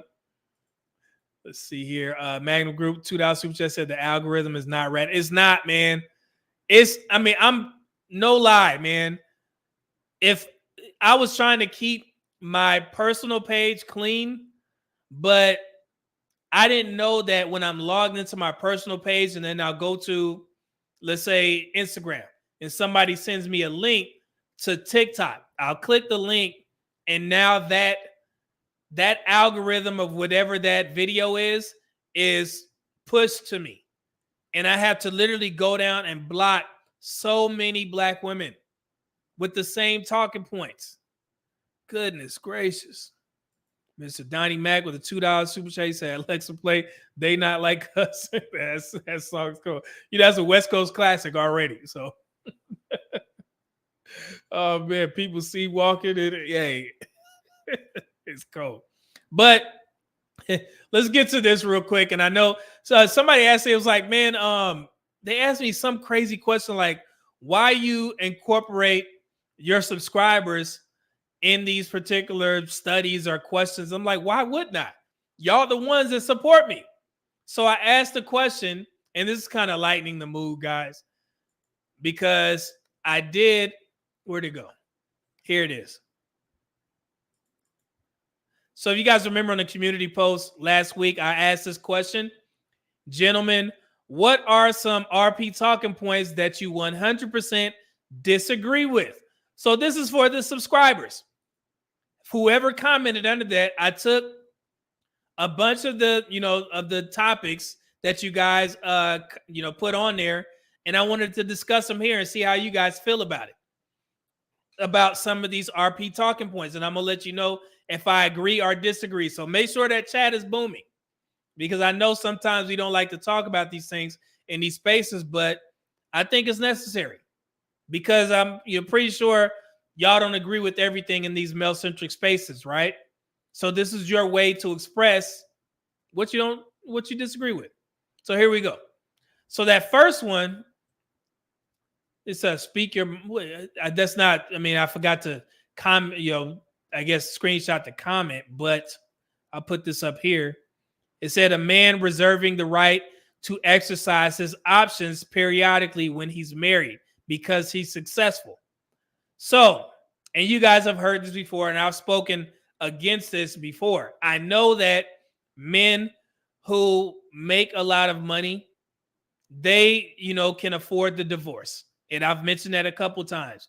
But I've also said, and I told guys, that if you are a man of value or a man of means, and you do cheat on your wife, and she finds out, she's not going to view you the same. You lose some of that lure that you had with her when these things, happen or arise, right? So I understand it, but I wouldn't advise men to use the exercise your options things just because you have the money to afford the divorce, so to speak. How y'all feel about that? Is he on point with that? Let me see here. How can that point be disagreed with? No, remember, Kid Chameleon, again, like I said, I understand it, but I'm speaking from how the woman will view you if you cheat, right? She's not going to view you the same. That's what I'm saying. So that's it. We all know We live in a world where, you know, what is and what should be, it is what it is, right? We understand this. What I'm saying is your wife won't view you the same, even though she may stay because you have the resources. You're not Superman in her eyes anymore, especially if she's doing everything right. Okay, so that's what that means. It's here. Olo run. I'll say OA. Prime VA. I think it's a rush by the groups. Okay, we still on that. Mona said correct, and I try and explain that to guys. And I mean, I know, you know, I'm a high value man. I could cheat and exercise my options. She gonna still say stay. We get that. I'm just trying to let y'all know something's gonna be different. Okay. Woke Quilty said high road leads to less drama. And like I said, man, it's with this whole exercise your options thing, and I credit Patrice O'Neal for this. He said men are faithful because they're trying to prove to themselves that they can be a good man. So when you do get married, you want to be as faithful as possible to your wife because you don't want to hurt her. And if you cheat on her or exercise those options, you're going to hurt your wife. If you guys didn't agree to an open relationship. Does that make sense? So if you're one of these guys who get into this relationship, you make a lot of money, you cheat, you get caught, and your wife stays, she's not going to view you the same. And it is your job to protect that woman's feelings. Remember, this is a woman that you married.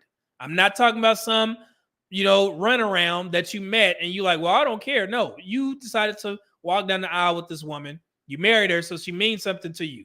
What I'm saying is step outside of your man box and understand how women would feel about this situation. She's not going to view you the same. That's something for you to think about if you are one of these high earning men. Okay? That's all I'm saying. All right. Score Sir $2 super says, I think cheating with today's woman isn't worth it. Appreciate it. Supreme Clientele $5 super chat said, and the brother is right about the U.S. watching MTR. He's like number 2 or 3 on the list. Miss MTR and O'Shea recently did a video on it. Okay.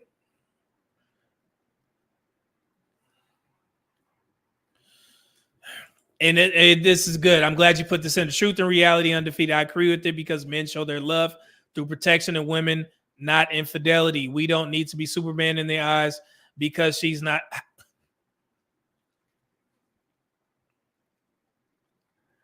Again, truth and reality. Listen to what I'm saying.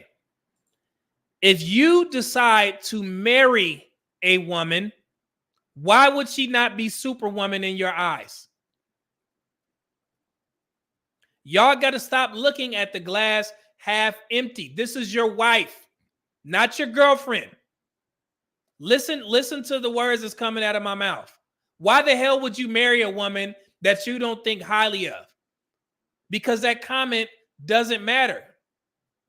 That's your wife. Y'all, that's one thing I don't like about these spaces. Y'all too pessimistic. And listen clearly. Your wife. You are responsible for this human being now, okay? I'm not talking about some runaround. You single until you marry. But your wife, bro, and that's one of the biggest issues. I'm not sure if you're black, but in the black community, I hear black men say this too many times. So women do have a actual valid gripe because y'all seem like you don't take this shit serious when you get married. And then you complain about the dating market. And let me explain something here that I was working out with my homeboy. You know, we were talking about this. Goodness gracious, y'all. So this is what I see in these spaces. Getting off this for a second. And I wrote this out just to be clear. And this is for the men. Men in these spaces are saying that they don't want marriage, right? Is that fair? Is that fair? The majority of women think that men don't want to get married based off of what you guys are saying. Correct? Put a 1 in the chat if that's fair. Okay?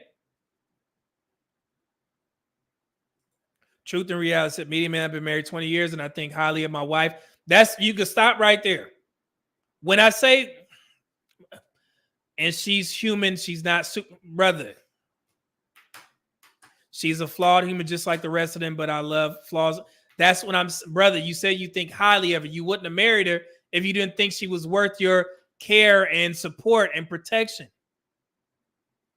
So nobody is sitting there trying to tell you that you're supposed to view your wife as a deity or something like that. I'm talking about you love this woman and you want to take care of her.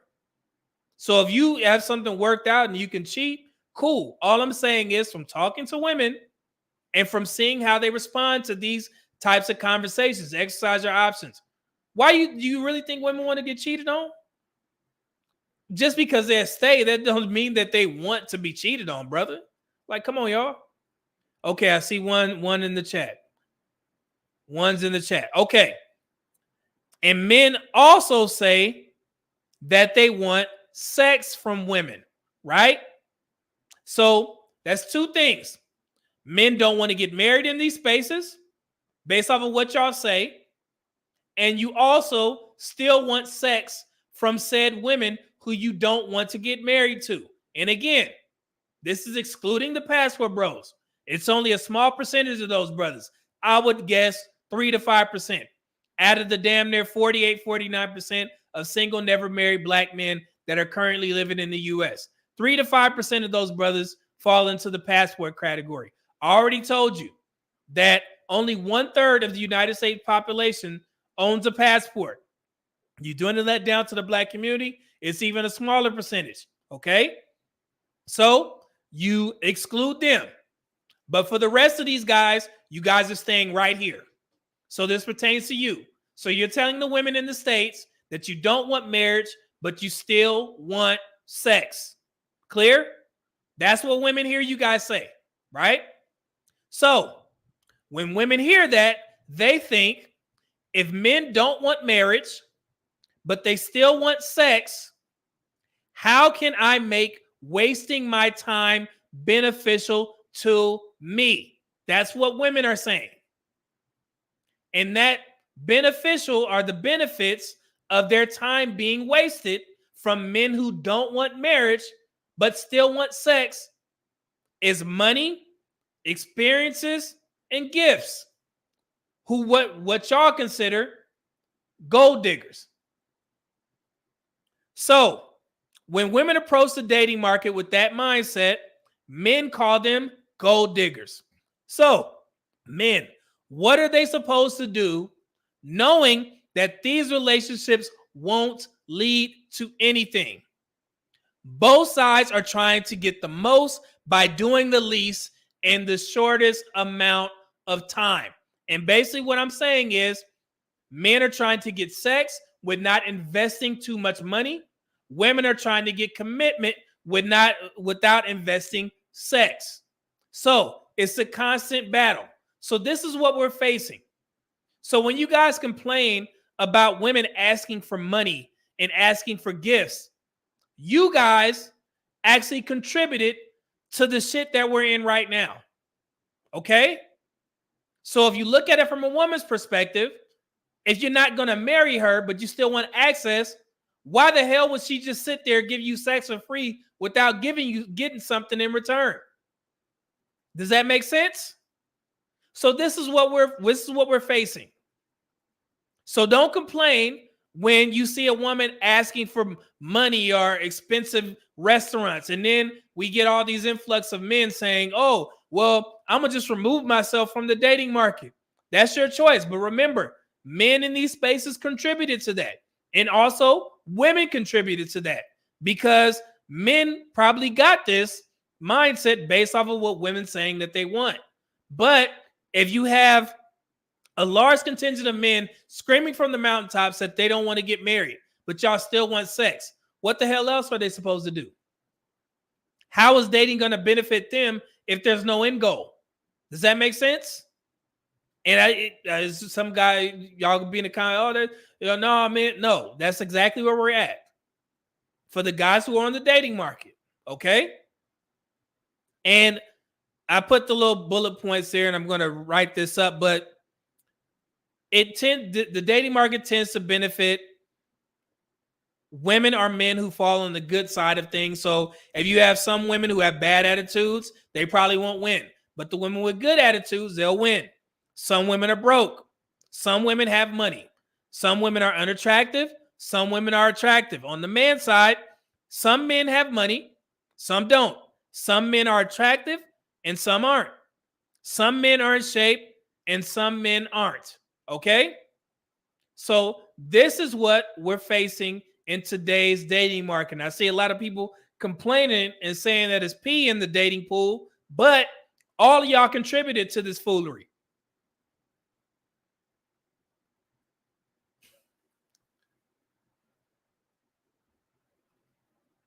Goodness gracious, man. And that's why I keep telling y'all, stop complaining and try and win at the game, because that's all you can do. Because women are trying to win as well.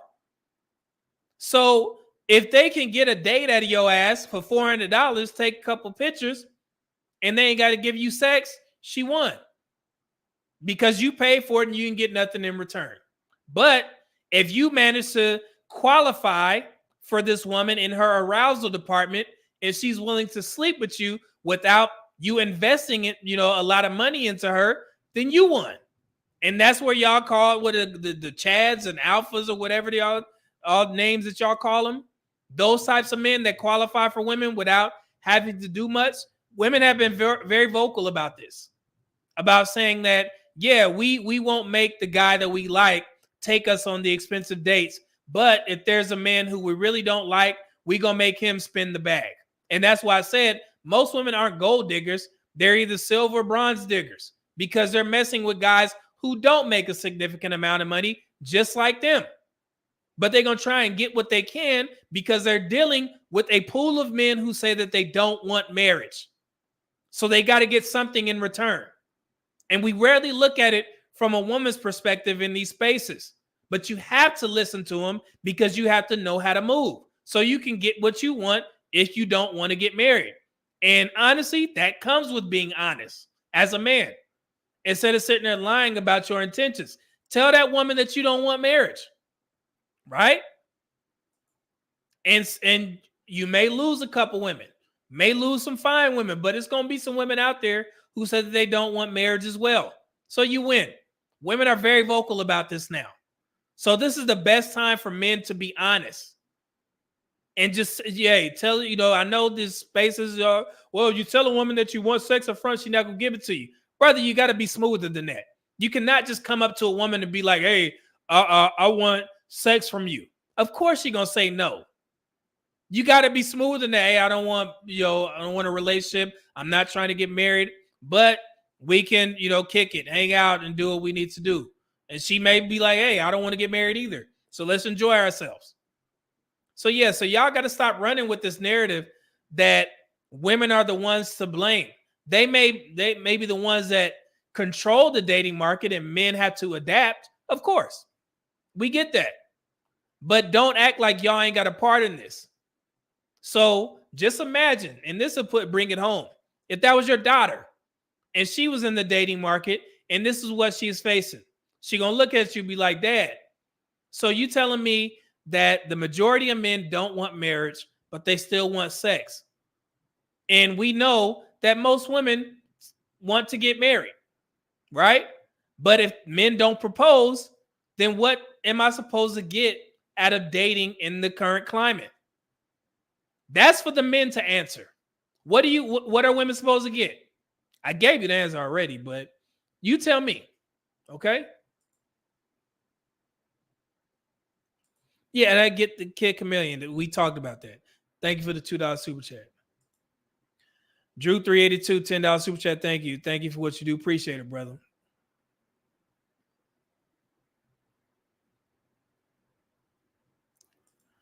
Okay. Truth and Reality Undefeated, $5 super chat said women don't care about fidelity as much as they claim, because if it was true, they would choose less desirable men. They want Timothy Demand, aka him. Okay. No, they do. And this has been studied, man. I've done live streams on this stuff about women caring about fidelity. They do. They do. That's a YouTube talking point saying that women always go for the they may go for the highest man possible, but they won't get them. They still having sex with regular guys as well. They have sex with Pookie and Ray Ray, create kids. It is what it is.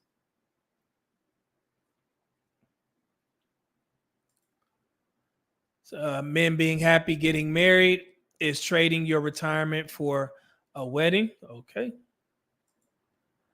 Sir Pachant says, Media Man, I was Jody once, and a ton of married women in happy marriages with good men just want to F. I mean, yeah, we get it.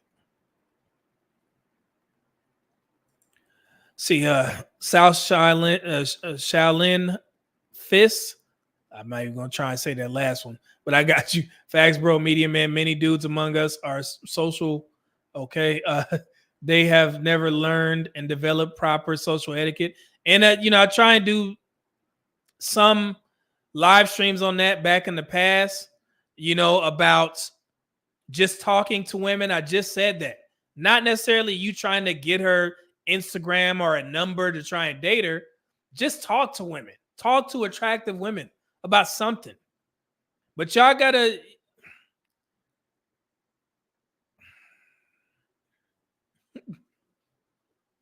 I'm going to stop.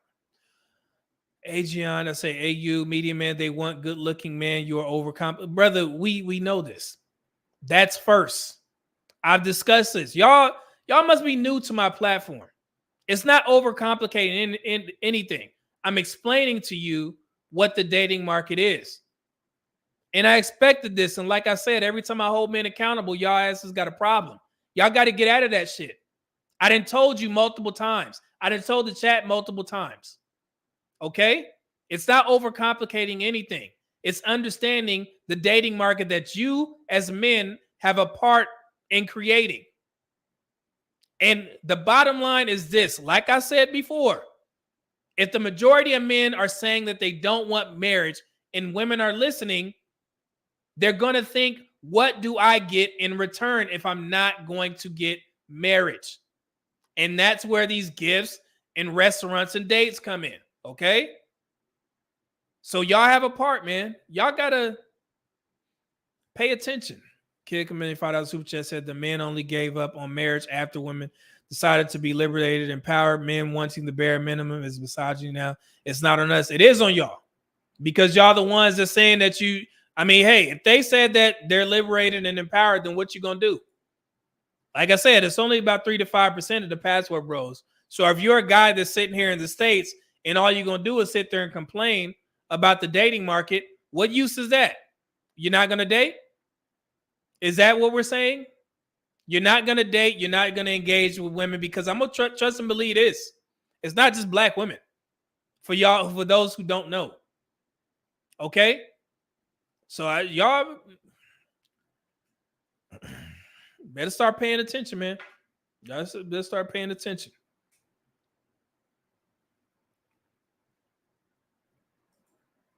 Let me go back to this.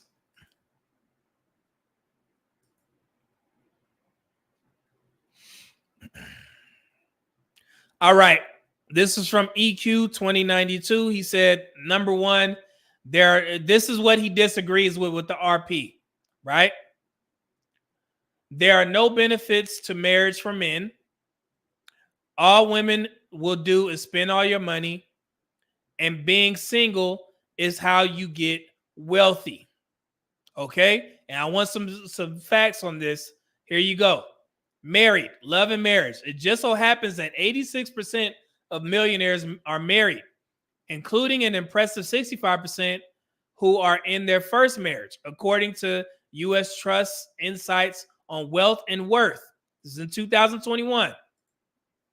For example, in the U.S. today, with the circumstances of higher average male income and substantial income inequality, high-income men are the most likely to ever marry, while high-income women are the least likely to ever marry. This was actually released December 2023. So there goes the talking point that we hear in these spaces multiple times. When women become high earners, it tends to be tougher for them to find a partner. And that's due to their standards, because we know that women are hypergamous by nature. So if you have a millionaire woman, she wants a man that is at or above her level, correct? So this guy, and I just wanted to put that out there because I know somebody was going to be, well, you can become, yes, you can become a millionaire as a single man. We all get that. But most millionaires are married. So that's why he put that in and he disagrees with it. Okay. And then also he disagreed with, what was that next one? All women will do is spend all your money. If you allow it, they will. Some of them will. And then he says there are no benefits to marriage for men. And like I said, this is the glass half full conversation. If you're going to marry a woman, then you would have to assume that you think that there's a benefit. So if you're in a good marriage, and trust me, we all know that women initiate 70 to 80% of the divorces with a 50% divorce rate. I mean, that's half. So you got two people married, one of them about to get divorced. So if you're one of the fortunate ones to be the one on the good side, then that's what he's talking about. They have to be some benefits. Okay. Sheesh. Okay.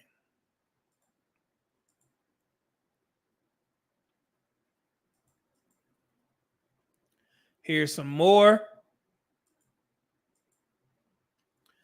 He said he disagrees with having a roster. If you broke, that won't work. And if you are paid, you waste so much time and energy and money with women. You are basically a trick. Then men being happy, what's going on, brother? Seen you in the chat. Said you should try. He said he disagrees with you should try to get a high body count. Dumbest advice possible. You'll just end up giving away your attention for cheap and dealing with low quality women with STDs. There aren't enough high quality women out there to get a high body count just dealing with high quality. Oh, we're going to come back to that. And then this is on the same lines. This whole concept that I have to sleep with almost 100 women to be considered an alpha male. Though I do agree that you need experience, just understand the more and more you sleep with random women, the more it'll be harder for you to pair bond. So that was one of the most, let me see here. That was one of the most commented disagreements. And I had to do some research on this. I guess Fresh and Fit said that you have to sleep with a significant amount of women, 50 to 100 or something like that, to be considered a man who's good with women. Yeah, I disagree with that. I mean, that's an easy one. You don't put a marker on how many women that you're supposed to sleep with. I was like, what? Yeah, hey, y'all can talk about that on your own. So let's see here. I got a super chat. Let me see. Loic Jonathan G. I just don't want to mispronounce your name. $5 super chat. Thank you, brother. Said first time catching you live. I don't like those. I feel like combos. So I'm glad I found a factual guy. Keep up the good work. Appreciate it, good brother. And welcome. Let's see here. Let me go back. Let me see. Magnum Group, what you say? Based on experience, wouldn't do that. Yeah, I don't agree with that. You have to put a number on how many women you sleep with. So I don't know. Supreme Clientele. That's not quantitative, Demetrius James, because she can change on the fly. Okay. All right. Mad Villain NY says, Myra says at least 50, bruh. Chad and Tyrone can do that, but unrealistic for the average man. Yeah. And, in some of these conversations, we have to ping pong back and forth from discussing it from an average man perspective versus a man who has a significant amount of money. For any, like I said, if you have to really work at trying to sleep with 50 to 100 women. Like, come on. Let's be realistic here. Like, Jesus Christ. That's wild to me. Are there men out there that's trying to follow this? You sitting there keeping tabs on how many women you sleeping with? That's some whole shit to me. That's y'all. So Terrell Evans, what's going on? FF talking stupid. You don't have to sleep with that many women to be an alpha. That nonsense. Come on. Yeah, there's a lot of people that disagree with that. And I disagree too. So it is what it is. Let's see here. Here's some more. Said, see, there it is. Speak your mind. That was the one that he commented before we got to that. And everybody was pretty much agreeing with that, the options thing.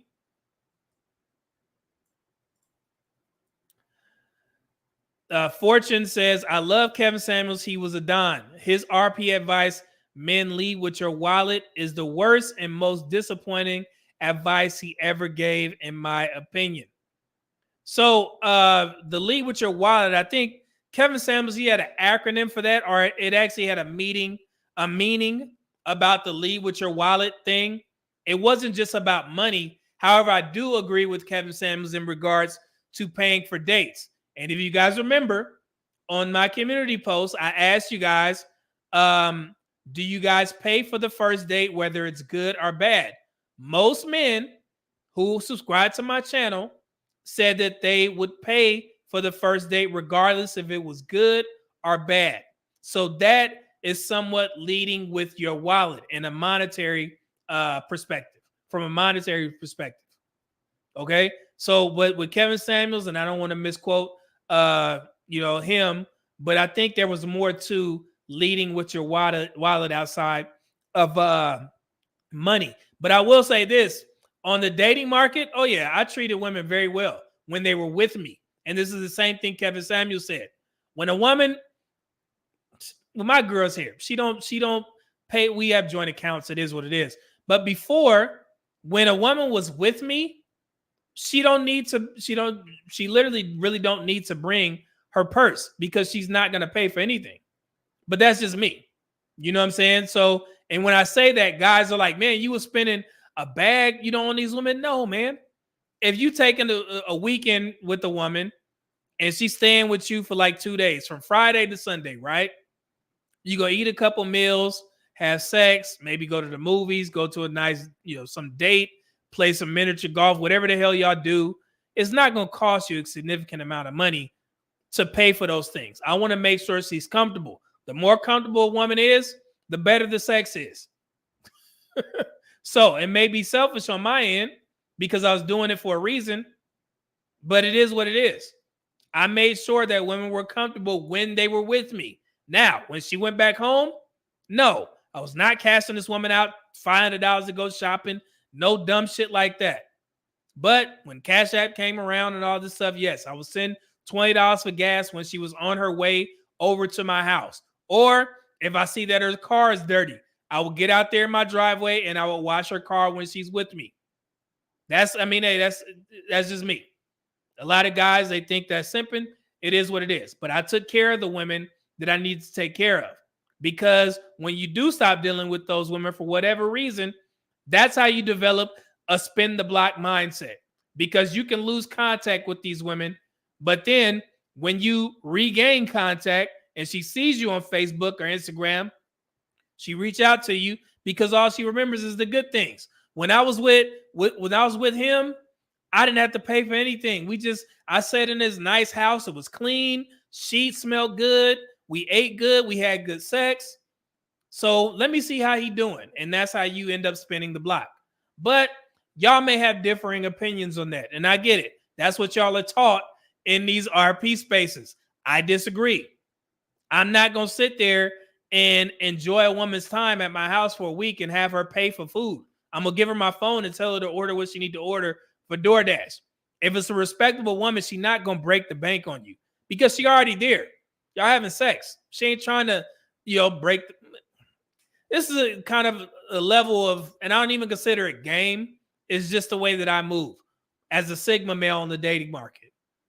So, and I promise you this, I'm going to just leave it at that. Let me see what y'all say.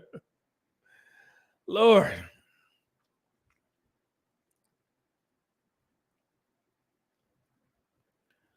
Let me see here.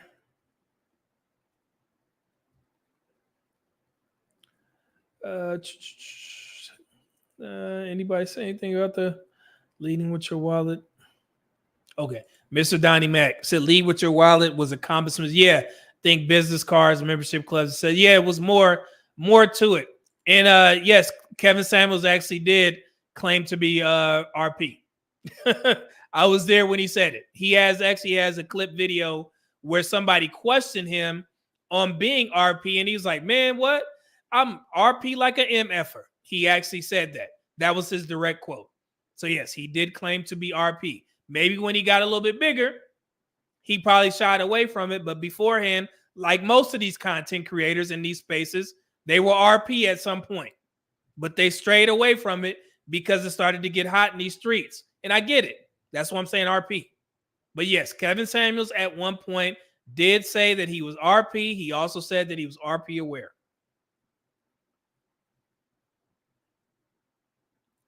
Let's see here. The Knight and the Bishop code name. He said KS equals high value tricking. Okay.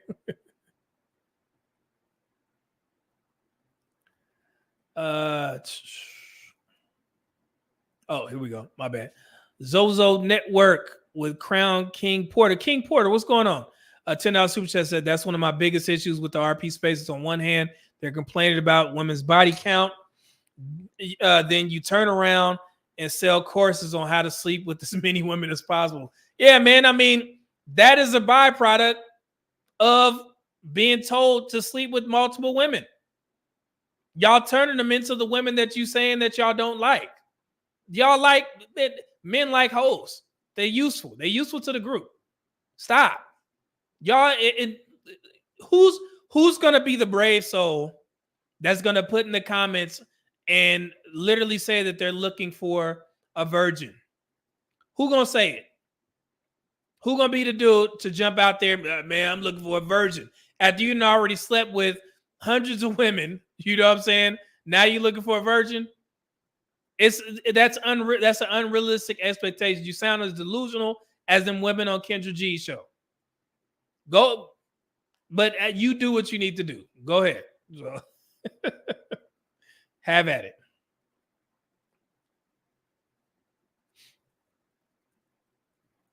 See, the Knight and the Bishop said, yeah, I paid for the days. Yeah, man, it's nothing.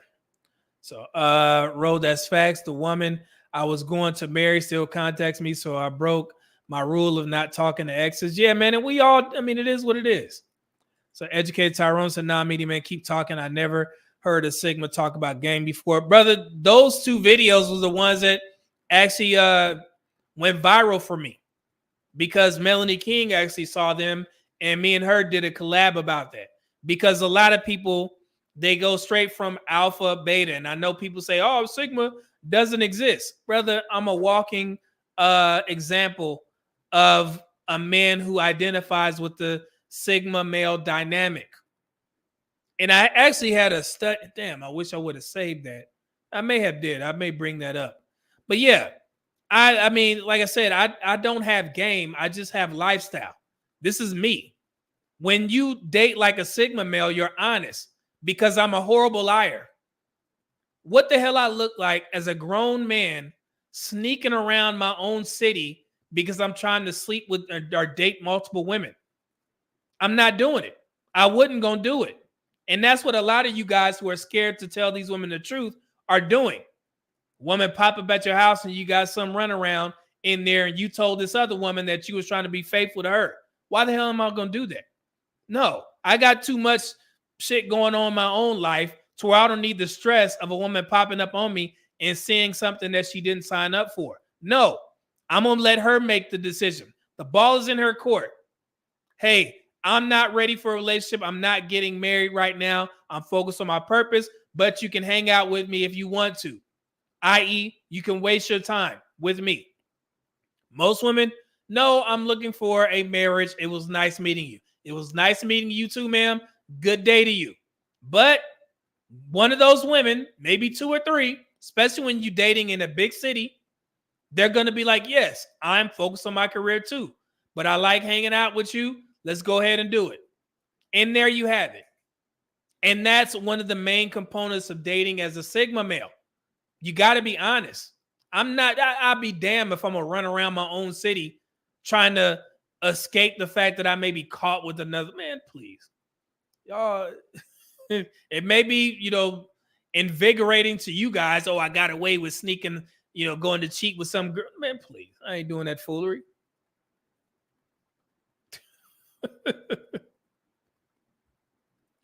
Lord. Let's see here. HK Tyrell said, I love 304s. Man, damn near every man on the dating market, dude. Like, y'all sit there, like, goodness gracious. Yeah, I'm looking for a virgin. Like, man, stop. Some of these RP talking points, man, it's just, Lord, I see a lot of comments.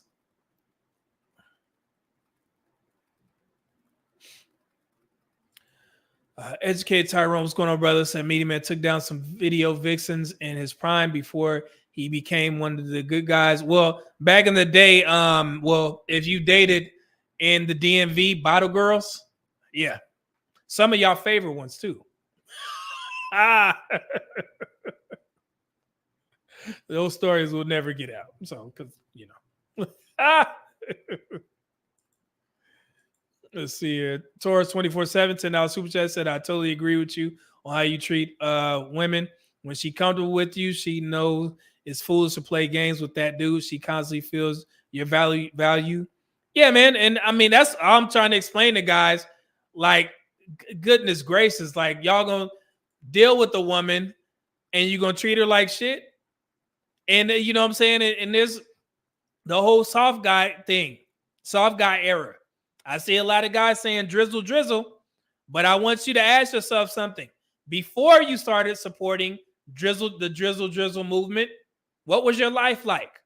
What was your dating options like with women before this? Did you have any? Think about it. Before you start running around changing your profile name to Drizzle or Drizzle God, were you getting women like that before you decided that you want women to start paying for your lifestyle? Did you get that? Were you the man in these streets? Were you dating bad, good-looking women before you started to support this? If not, then what are you talking about? Because there is a small contingent of men who are able to live a soft guy era because women are trying to impress them because they know that these men have it. They can live the soft guy era. But if you're not one of these guys that didn't get action beforehand, all you doing is alienating yourself from the dating market because women gonna look at you like, what? You trying to get me to pay for dinner and the movie? Who are you? Think about it. And I know I may offend some of these guys, but y'all, I mean, hey, I'm all for, men exercising their leverage, and that's pretty much what the soft guy era is. But if you was a dude that wasn't getting action like that beforehand, bro, what are you doing? I mean, agree or disagree in the chat. Let me know.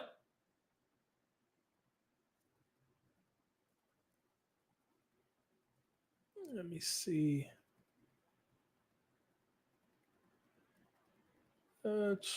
Salty Balls.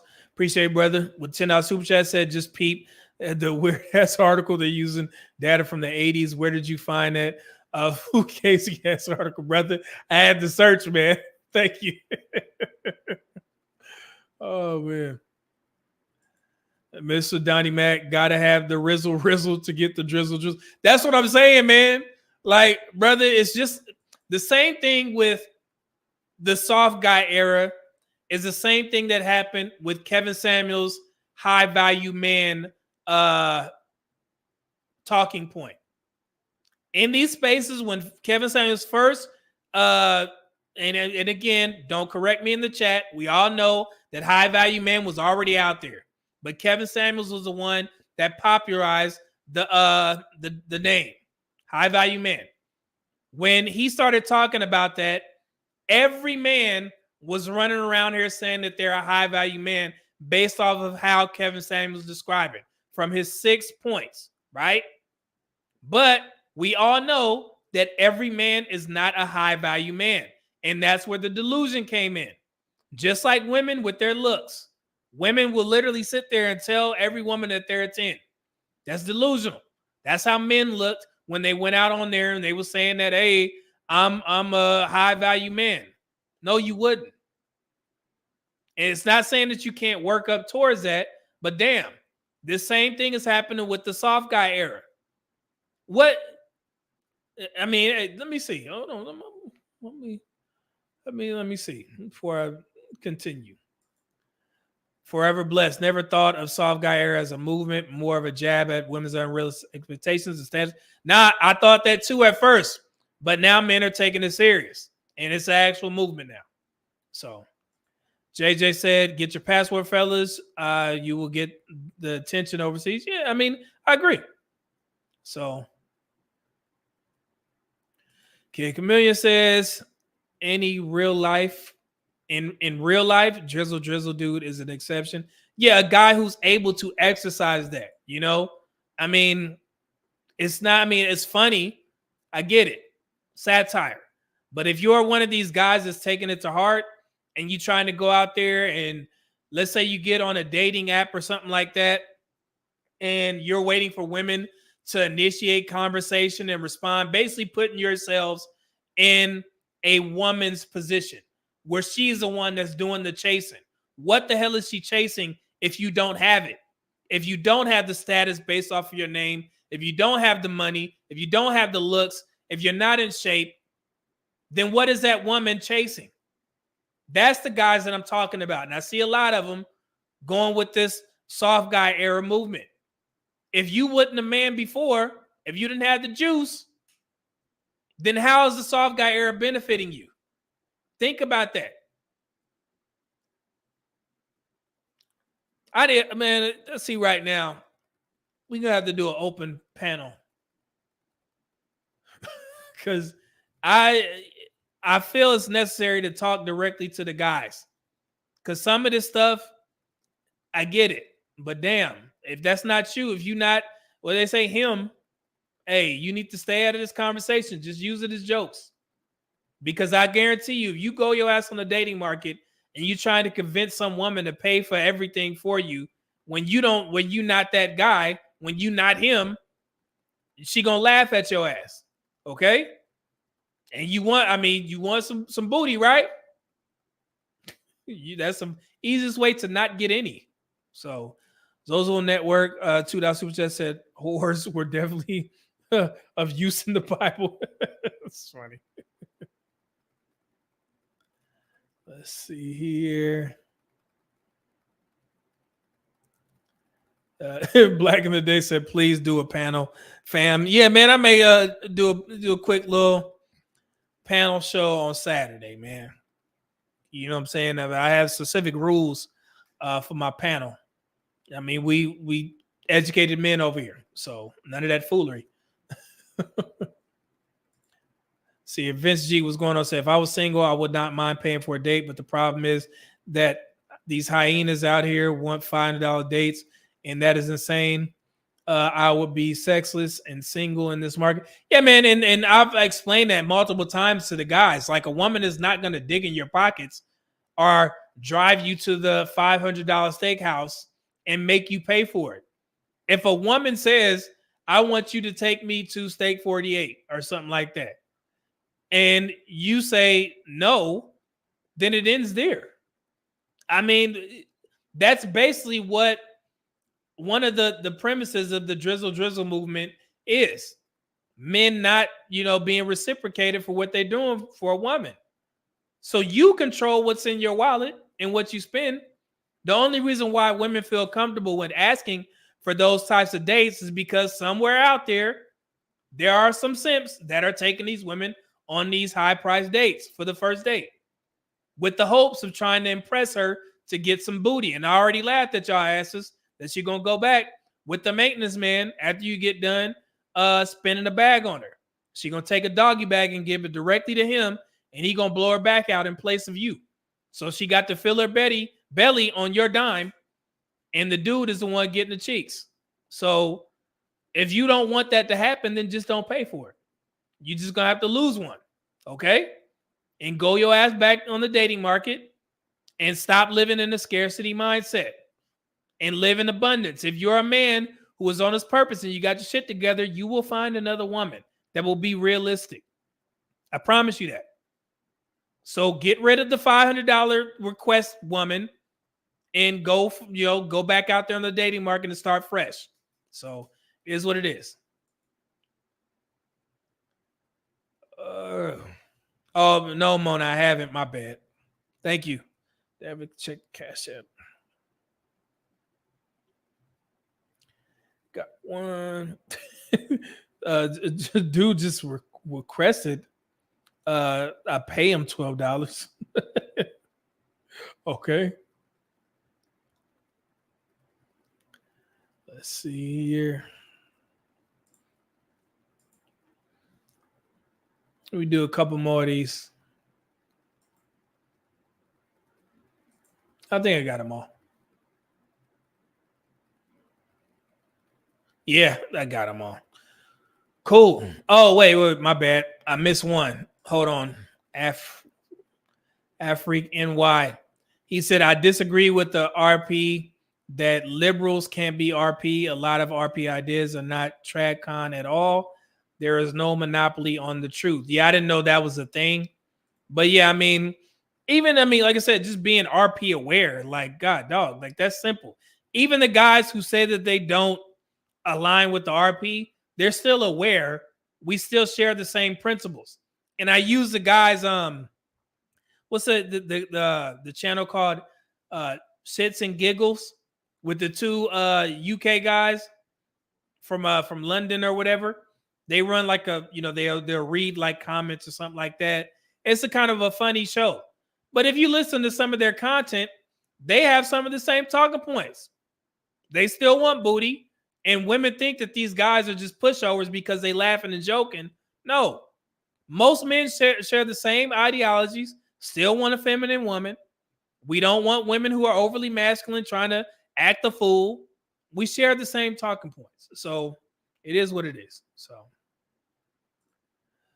Taurus 24/7 $10 super chat. Appreciate it, brother. Said best ways women will find value in you is 1, character, 2, family values, 3, career stability. Yeah, and that comes. I would add a caveat to that. It does help if you look the part, if you have some height on you, and you're in shape. And with today's women, in my opinion, based off what I've seen, those things come first. Character, family values, and even career stability is somewhat of an afterthought to most of the women on the dating market, from what I see. You can correct me if I'm wrong, but I don't think most women on today's dating market are saying the first thing that I'm looking for in a man is how is his character? And like I said, Taurus 24/7, you can correct me if I'm wrong. If you feel something different, hey, you got it, brother. Thank you. Truest dude, $20 super chat said, medium man, I see where you come from. I've had several women. They tell me they would marry me based on my breakfast alone. They were really cool women in their own right. Yeah, and I've dated some amazing women in the past. Have nothing bad to say about the women that I was seriously dating when I started to come into my own, so to speak. Right? So, yeah, some amazing women. So, I understand exactly what you're saying. Sir Anthony, $10 super chat said it's nice to see the lights turning on for our purple pill brethren, seeing what we in the black community manosphere have long known. Black women do not like black men. Yeah, brother. And I've said this, and like, it seems like black men are more open. I see more black men saying we need each other. I see more black men saying we need to stop having these crazy conversations because we need each other. I rarely see black women say that unless they're commenting that after something was debunked. I get it on my page all the time. Like, I'll make a video in response to a black woman saying something false about black men, and there'll be literally women under there, y'all got to stop having these conversations. We need each other. And I'm like, and I'll ask the question, Who actually commented on that? If you're in the chat, woman said that, and I said, in your opinion, why am I making this video? And it was under the nursing video, and she never responded because I don't, like I said, I don't have a reason to be. I don't care about black women's preferences and standards. That's not my lane. I'm not gonna sit there and correct a woman, for saying that she wants a man that makes $250,000 a year. I'm not gonna correct this woman. Ultimately, she's the one that has to go out on the dating market and find that man. What the hell does that have to do with me? I'm gonna sit there and talk down to, you need to be trying to date a man who's worth $50,000. She'll figure that shit out on her own. It's not gonna come from me. And we could probably look at the woman and be like, man, you don't qualify. But it is what it is. She feel in her heart that that's what she deserves. And then go figure it out. Go see what you deserve and see if that man actually responds. That's one thing that a lot of women get confused about my platform. I don't care about it. Get out of here. You say what you want. So it is what it is. So I don't care about that. That's not my lane. Leon, with the $5 super chat. What's going on, brother? He said, damn, I'm super late, but how far back should I rewind? Off topic, but I'm looking at this new Corvette. Not for me. I'm cheap, aka, but oh, brother, I'm seeing them all around, man. I understand. And it's coming. Trust me. JJ with the $5 super sticker. Thank you, brother. Appreciate that. My man. Let's see here. Kid community say black women say we need each other when they want something. It's funny. That's true. Like a stepdaddy. You're a wild boy. That's true. Emmanuel Duck said they don't operate in good faith. Kevin Samuels. Yeah, man, it's wild. And that's one thing that I noticed when I used to watch the panel shows. Y'all let me know if you've ever seen this. I'm gonna lay this out for you. Let me know if you've ever seen a woman do this. On one side, we'll see let's say a black man arguing with the black woman based off of something crazy that the black woman said, and he's going back and forth with her. She ups it to insults. He ups it to insults. And then I'll see other black men on the panel check him and say, hey, don't be talking to that woman like that. I've seen that multiple times on panel shows, right? Even though she started the chaos. But what I've never seen on any panel show is when a woman when a black woman is talking crazy to a black man, right? Call him all kinds of names, bitches, whatever.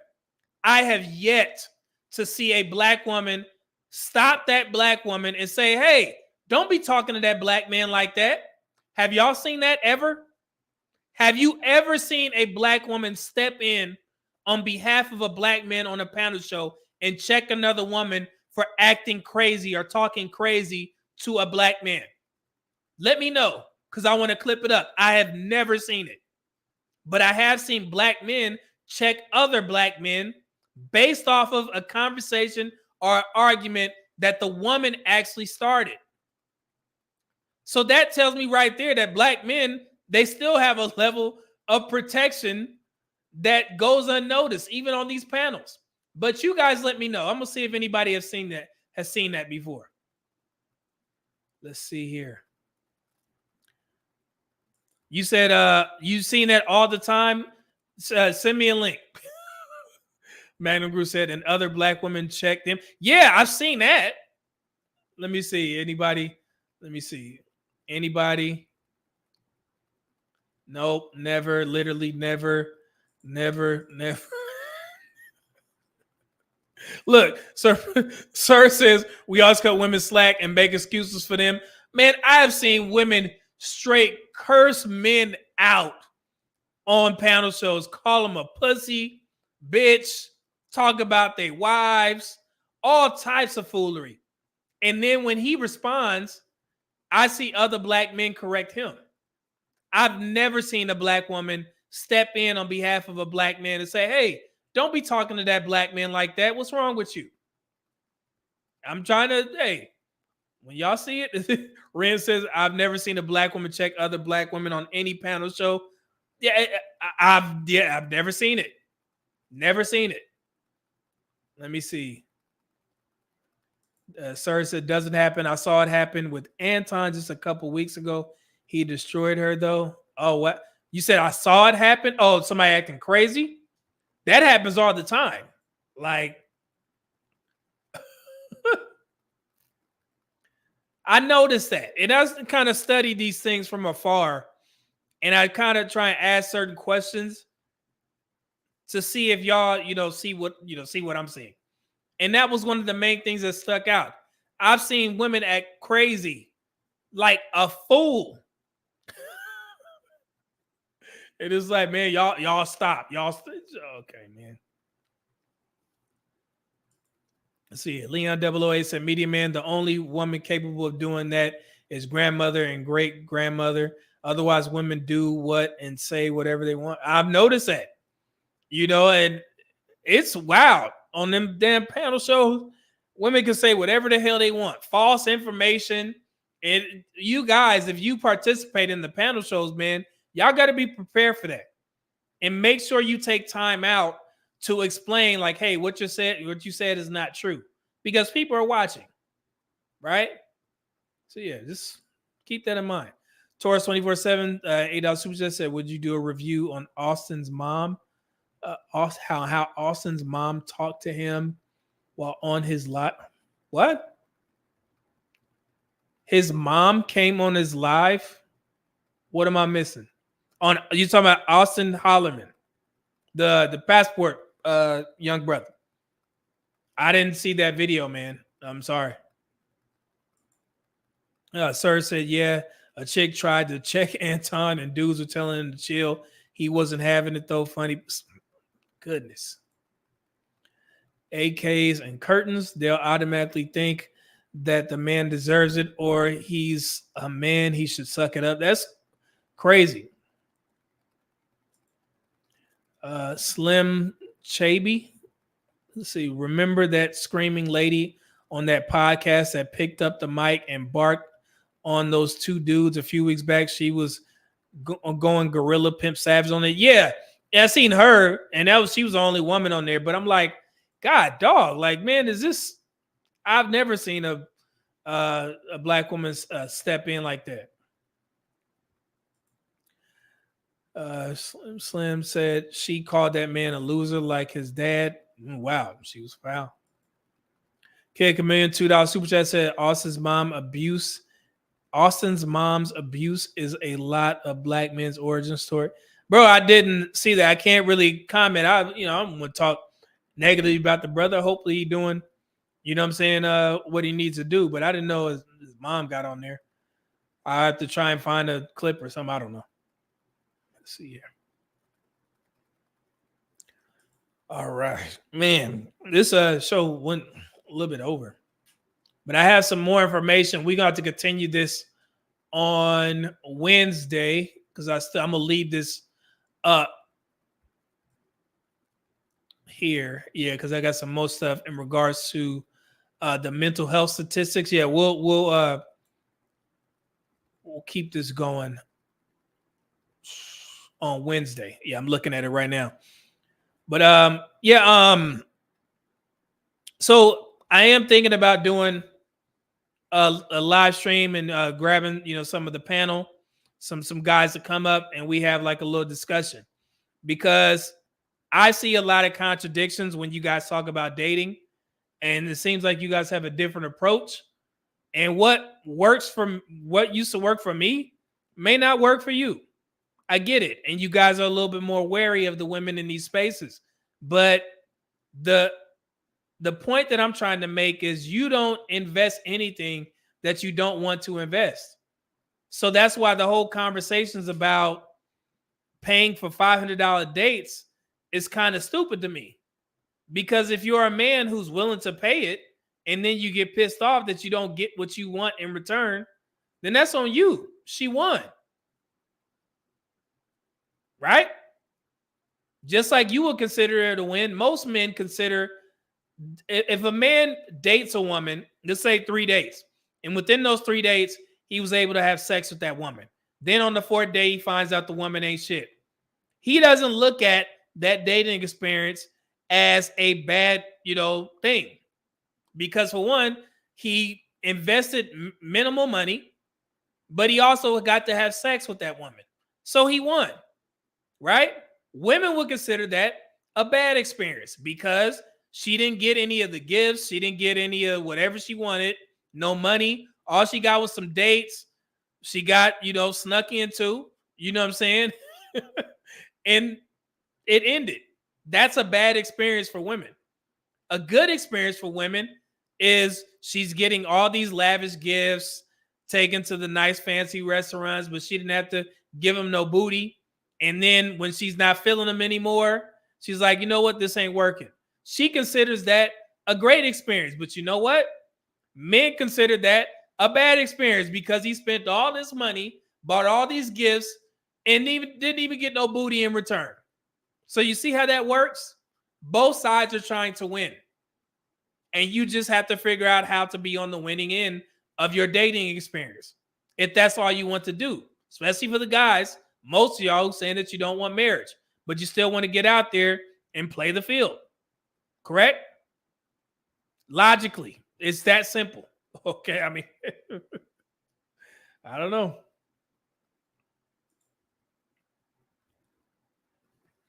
So you can let me know. Sir said it would have to be the best meow in the world for me to consider that a W. What a couple of dates and some booty? That's too much. What y'all see? That's another thing. How the hell y'all want women to be pure and faithful, but you telling them that hey, you need to have sex with me within 3 dates. You know what I'm saying? And that's why the 3-date rule was put in, because you don't want to be used. And it shouldn't even take you 3 days to figure that out. But as a cap, yeah, if a woman's still giving you the ass out church hug on the 3rd date, then you know this shit ain't going nowhere. She just using you for free food, right? And you make the decision to stay or leave. That's on you, right? I invested 3 dates, didn't get anywhere. I'm going to just have to charge it up to the game and get myself back out there and figure it out. It's that simple. See, JJ said a Mexican girl in Houston said that no female would date me because I didn't buy her 5 feet tall and 250-pound tail a McDonald's meal. You're a wild boy. And one of my guilty pleasures, like said, I don't know if y'all can tell, your boy is getting a little bit slimmer. Yeah, but yeah, I lost up to now. It's been 15 pounds. I started my little summer cut. What was it? April 19th. So I've already lost 15 pounds because I've been doing yo-yo dieting for a while now, because competing bodybuilding competition, you kind of figure out your body chemistry, your metabolism, and it's easy for me. So yeah, yeah, I like McDonald's. So, but I haven't had any in like maybe 4 months. So that may be my cheat. So we'll see. Let's see here. True Dude said, looking good, bro. Appreciate it, brother. Yeah, like I said, man, it says be a slight change. Let's see here. Dante Bryant, what's going on, brother? He said that's dope. Yeah, man. I'm in there. Like I said, the cardio, I know what Prime V said, you carb cycling. Not yet. If I hit when I hit a plateau, then I'll carb cycle. But as of now, I'm losing weight regularly, so I'm good to go. But at some point, you will hit a plateau, and then you may have to, take measures into your own hands, either removing carbs altogether for maybe 3 or 4 days just to get over that hump, and then go back into it. Because, I mean, the body, when you're already muscular, the body wants to hold on to, the fat and the muscle that you already have. Because it's just how our body chemistry is set up. And that's why I tell people who are overweight and or obese, When you have all that fat on you, your body wants you to get rid of that. That's why fat people are able to lose weight faster than somebody who's muscular and just trying to cut a little bit. And that's why you hear a lot of fat people, they'll say, oh, I lost 60 pounds in a year, or I lost 100 pounds in a year. They can do that because your body ain't conditioned to hold that much weight. So it's like, oh shit, you doing something to get rid of me? Cool, I'm gonna help you out. And you start shedding pounds immediately. That's how it works, man. So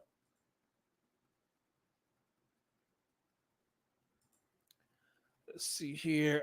Leon WA said these ladies and men need God or just admit and embrace redefining prostitution and tricking.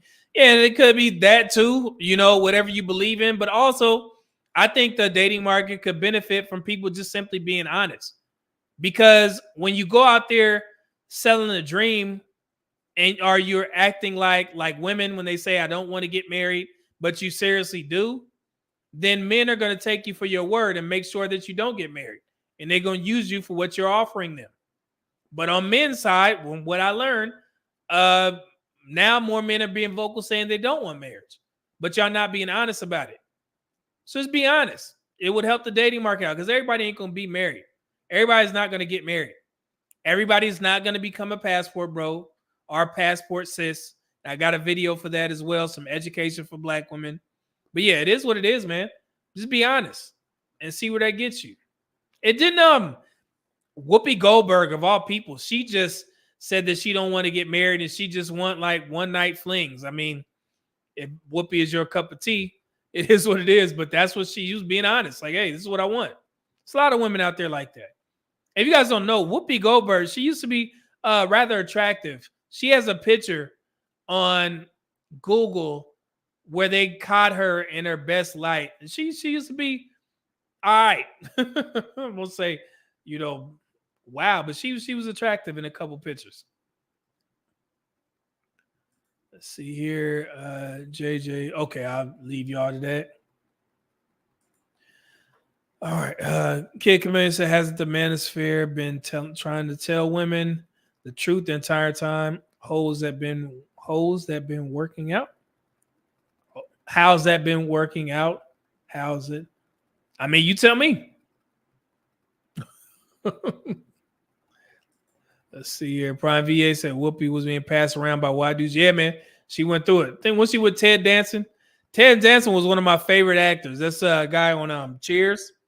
Yeah, he used to be cool to me. Really cool. Dante Bryan, $2 super chat. So Whoopi had the legs. From downtown 296, $5 super chat. What's going on, brother? Said peace, media man. I see women I know personally on social media saying I don't want to get married all the time. I be thinking it ain't by choices. Yeah, and it is, like I said, I tell men over here, if you hear a woman say I don't want marriage, I want y'all to make sure she stay that way until she grow enough female balls to say, hey, I do want marriage and I'm willing to change in order to get married. But until then, hey, take her for a word. And that's their fault. You better speak up. Let's see here. Demetrius James said that picture of her smoking the cigarette when she was discussing her cocaine addiction. Oh, wow. Yeah. Hitflix said Ted Danson and Frank Langella. Who was that? Is that it was two white dudes that I thought was really cool. Ted Danson was one, and what's his? I know it's like he was Dan on he was Dan the attorney on Night Court. I'm dating myself right now. I don't know if y'all remember a show called Night Court. Dan the lawyer was like he was Quagmire before Quagmire. Let's say that much. I think his last name was Arquette. If somebody can correct me if I'm wrong, y'all know what I'm talking about. Dan was one of the coolest white men that I used to watch on TV. John Larroquette. There you go. Larroquette. Thank you, Demetrius James. That's right. I was close. Yeah, he used to be cool to me, man. Him. It's a Michael Douglas. I used to like his movies because he always played like, like corporate power position type. One of my favorite movies is The Game of Michael Douglas. Yeah, it's a couple guys. And man, I'm fairly diverse in what I like. I consider Seinfeld the greatest TV show ever. And I know that's, people, oh, you need your black card taken. It's Martin or whoever. Nah, brother. I learned so much about women from Seinfeld. I learned so much about women's nature from Seinfeld. Till this day, you can watch Seinfeld and you can get something out of it. Seriously. So, oh, y'all know who y'all did The Game. Oh, it's cool. Okay, cool. I didn't know a lot of people know about The Game. Sir know it too. Cool. Nah, it was Sean Penn. Sean Penn was his brother in The Game. Yeah, it was Michael Douglas and Sean Penn. And there was another, and I remember maybe about a month ago, we were talking about old action movies. Charlie Sheen. Charlie Sheen used to be a cool white dude to me as well. He played in a movie, and I didn't even know because I seen it on Prime Video recently. Forgot the name of it again, knowing my old ass. But he was in a movie where he was like a space. He was driving like a space car. Like he presented himself as a man, a young man, but he was driving this cool ass car, and he would like delete the bad guys in the city by crashing into them, and then this car would reappear. Y'all know there. Hey, RPM. There, that's my guy, brother. Yeah, it's like The Wraith. Yeah, I remember that. Yes, that was one of my favorite movies. We seen that when I was young, man. And I just seen it's on Prime Video. I think it's still on Prime Video. Yeah, man, the Wraith. Oh man, that movie was so cool. That's what got me into sports cars. That and David Hasselhoff, Knight Rider. I used to have all types of Knight Rider gear. My mom, I used to always ask for Knight Rider gear for my birthday. Man, yeah, so y'all know, Truth Dude, the Wraith. Oh yeah, but yeah, Knight Rider was my show. Miami Vice was a really cool show for me as a kid growing up. It's a bunch, man. Like, of course, I'm trying to speak outside the box of like the thank you, Jonathan G, for becoming a member. I greatly appreciate it, brother. I'm about to read what your profile picture says. Thank you. But yeah, I like old movies. You know, it reminds me of like when I was young. Also, this is kind of funny, but it's no secret that Seinfeld is my favorite show of all time. But the reason why I started to watch Seinfeld was actually because of Kramer. I had never seen any of Jerry's stand-ups, but Kramer, he actually starred in this movie called Transylvania 6-5000. Have y'all seen that movie before? And I think that movie, the lady vampire was Gina Davis, of all people, and she was bad in that video. That's, we got a chance to look at Free Titties when we was young, because I think Gina Davis was the female vampire in Transylvania 6-5000, and Kramer was the hilarious butler, and I always remembered him from that. And then he starred in Problem Child as the convict who escaped. He was funny in that. And then when I saw Seinfeld, I was like, oh shoot, that's a dude from Transylvania 6-5000. So that's how I got into watching Seinfeld, because of Kramer. So yeah, from downtown, $2 super chat. Thank you, brother. He said Fall Guy was mine. We're showing our GM. Yo, this is funny. Yeah. Okay, cool. Let's see. Hitflix of Transylvania 6-5000. Yeah, that was crazy. Yeah, we got to see Free Titty. You know what I'm saying? Yo, Street Hawk, man, y'all going back. So yeah, he was man, he was a wild boy. Problem Child was hilarious. Didn't he sneak in with John Ritter sneak in with his wife on Problem Child? Put her in the suitcase. Hey, John Ritter, Jack Tripper. Y'all remember Three's Company? I used to be so pissed off. Like, man, when is Jack gonna get Chrissy or what's the other Janet and Chrissy? When is he gonna get one of them? I used to love Three's Company. Jack was so cool to me, man. Jack Tripper. And it's funny. Sugar Free, one of his nicknames that he had for himself, he used to call himself the Black Jack Tripper because Jack Tripper was living with two women. And yo, man, it's funny how, all these shows kind of run together. I mean, I'm a huge fan of the Andy Griffith Show. That's like, I would literally put the Andy Griffith Show for me, was top 3. Seinfeld and, the Andy Griffith Show was in there. So I never watched Good Times. Never. It may have been a little bit before my time. I'm not sure. But I was never interested in watching Good Times. But the Andy Griffith Show, every show. You know what I'm saying? Otis, the drunk. Oh, man.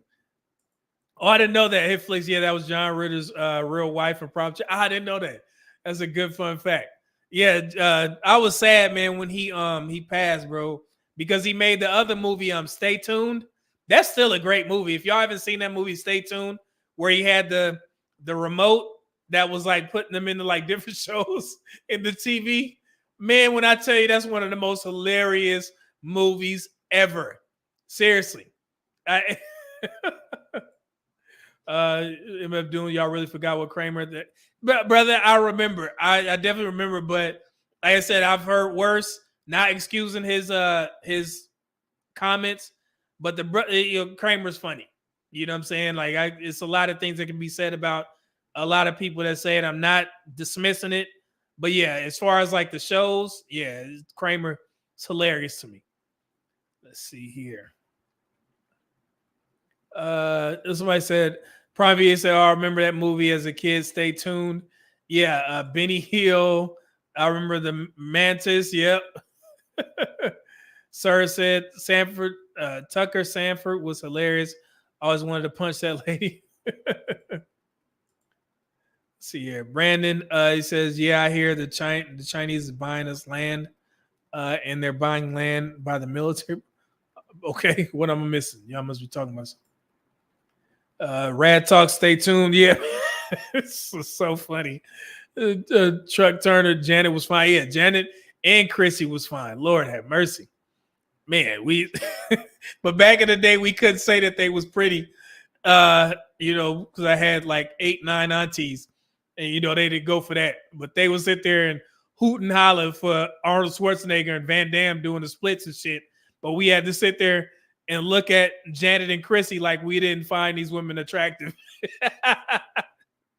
That and yeah, man, I think it's a couple people, John Ritter when he passed, that hit hard for me. And then, I like comedy. When Chris Farley died, that was tough, man. Cause Black Sheep, Tommy Boy, what else? Beverly Hills Ninja. Those were movies that me and my brother, we used to watch back to back, man. I mean, Chris Farley was one of the funniest dudes ever to me. Seriously. It's just sad. I actually screenshotted a picture of Chris Farley in the movie Tommy Boy when his dad died. He was walking down the street and it was like, leaves and trees, and he was walking down the middle. And when he died, I just remembered that scene, man. It kind of reminded me of him, like, going to heaven, so to speak. But yeah, that hit me hard when Chris Farley passed, man. Yeah, somebody said he killed SNL. You know that one. I wonder if they have it on YouTube. When they said Martin got kicked off of SNL because he did that skit with Chris Farley in the prison, and they kept saying, you know, like my bitches or something like that. And I think they were saying that was one of the episodes that got Martin kicked off of SNL. But that was one of the most funniest skits that I've seen on SNL. Him and Martin going back and forth. But yeah, Chris Farley was a legend on SNL, man. Yeah, Fat Guy Loco. That dude is a fool, man. I'm telling you. Yes, that. Yeah. Yeah, with my guy Patrick Swayze. Man, oh, that was funny. Goodness gracious. Yeah, man, it's a lot of comedians. Who else is? Of course, Patrice O'Neal. A lot of great actors that we've lost.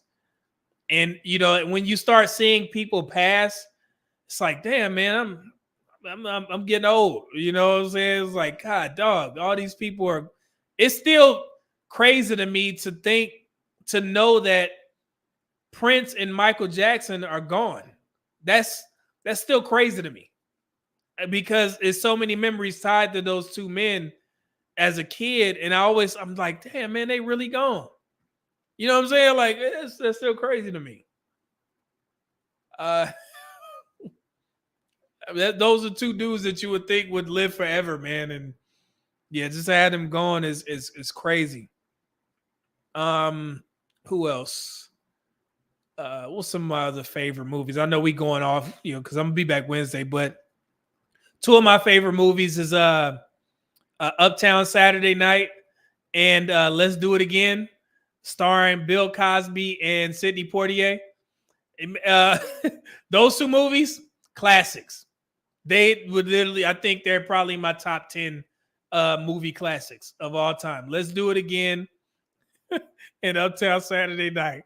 Man, that what else? I'm Gonna Get You, Sucker. And I don't know if y'all know this, but Richie Mack from Zoom to Thailand, he was actually in I'm Gonna Get You, Sucker. I think it was that, or he was in Hollywood Shuffle. He may have been in both, to be honest with you. But I know for a fact, I think he was in Hollywood Shuffle as one of the, maybe one of the pimps or something like that, the zombie pimps. He was in some other movies too. That's when I saw he had a channel, I was like, hey, that's old boy from yeah, I think it's a Hollywood Shuffle. But he was in a bunch of stuff. He was in the Wayans brothers, Richie Mack. He was on that Jerry Springer show. They had an episode where the Wayans brothers went to Jerry Springer. And Richie Mack was actually the guy that got into it with the other guy up there. Yeah. Go do your research, man. Richie Mack was doing some work out here, man. Yeah, Robert Towns, he did some work, man. That damn Hollywood Shuffle. I never forget that line. So I always work at the post office. And I got that from that movie. Also, do the Jerry curl. That's one of the funniest scenes ever. Keenan Ivory Wayans was acting like he was dying because Robert Townsend was pouring out his activator for his curl. And he was like, oh. It's like, please, brother. Please. 5 Heartbeats, that's a classic. Definitely probably be in my top 10 movies of all time. Man, yeah, Winky Dinky Dog. Who wants some whole cake? That was Pops. Man, it's I consider talk about movies for ages. Seriously. Zozo says the $2 super chat. Thank you. Said now you can only see the Cosby movies on YouTube. Yeah, no, I think I got a couple of them somewhere downloaded somewhere on my deployment hard drive. People used to always add movies, and I think I got a gang of movies from Bill Cosby and Sidney Poitier on there. Oh, y'all know about Hollywood Shuffle, Winky Dinky, okay. Okay. Yeah, Patty. Yeah, Prime too. Yeah, you can find some of them on Prime. Yes. So y'all know Truth to his curl was drying up. That shit is hilarious, bro. He's like, please, brother. Oh man. Look, Kid Chameleon. Man, Lethal Weapon, especially the first one. Man, we thought Mel Gibson was the toughest white dude ever. Seriously. That fight scene that he had with and he's what's the guy? The funny, crazy dude that was the bad guy. That Mel Gibson fought at the end scene when they was I think it was in the rain or something like that. And he put that lock on him. You know what I'm saying? Y'all know what I'm talking about. Damn, how I forget his name. Y'all know the guy he fought. He was in that leads me down another path. Point Break. Point Break is one of my favorite movies ever, and it was starring the same guy, Gary Busey. There you go. As I always say, crazy guy, Gary Busey. Oh man, that dude was crazy. Yeah, but Point Break, that's one of my favorite movies ever. Even the remake that they did, I seen that. What country was I in? And I seen the remake. It was visually pleasing. I'll say that much. It may not have been as good as the original, but it was visually pleasing to me. I actually have a song that I took from that, and I found this artist, and he's a big now, S.G. Lewis. He's a UK artist, S.G. Lewis. They have a song on the new Point Break where the star and this woman is like swimming in the ocean, and that song playing has been on every playlist that I've had since I seen that movie. So I said, "Oh, you truth, dude. Oh yeah, crazy guy. Yeah, y'all know what I'm talking about." Nah, so this is a good question. Zozo said, Meaty Man, did you ever get into the HBO show Entourage? No, I didn't. I missed all those types of shows when I was in the military. For some odd reason, it didn't catch on. But I think I tried to watch a little bit of it. It was pretty cool, but it didn't keep my attention like it was supposed to. I may go back and watch because that seems like everybody liked it. Dreamy ENT said, really like SG Lewis, makes alternative pop and R&B stuff. Even sounds house. Yeah, so hold on, I'll show you. This is my gym playlist. So if you look here, I get those two songs in green. Those are SG Lewis. The song Warm. Oh, I can't play that on. Hold on, let me turn it down. That's SG Lewis. So yeah, it stays on my playlist. Yeah, he's good. Man, those two songs. That song on there, and No Less is really good, really good.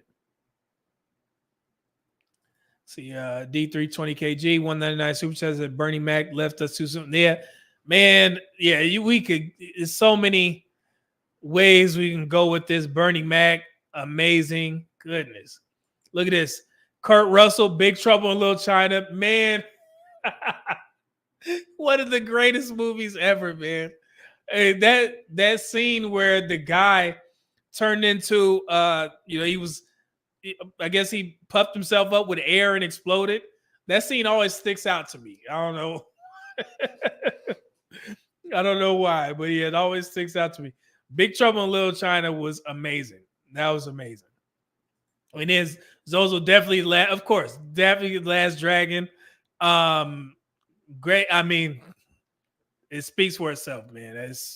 I remember being a young kid, wanting to fall in love after seeing it. Yeah, it actually got me, my brother, and my two cousins into Taekwondo because of that, movie. We studied Taekwondo for like 5 years.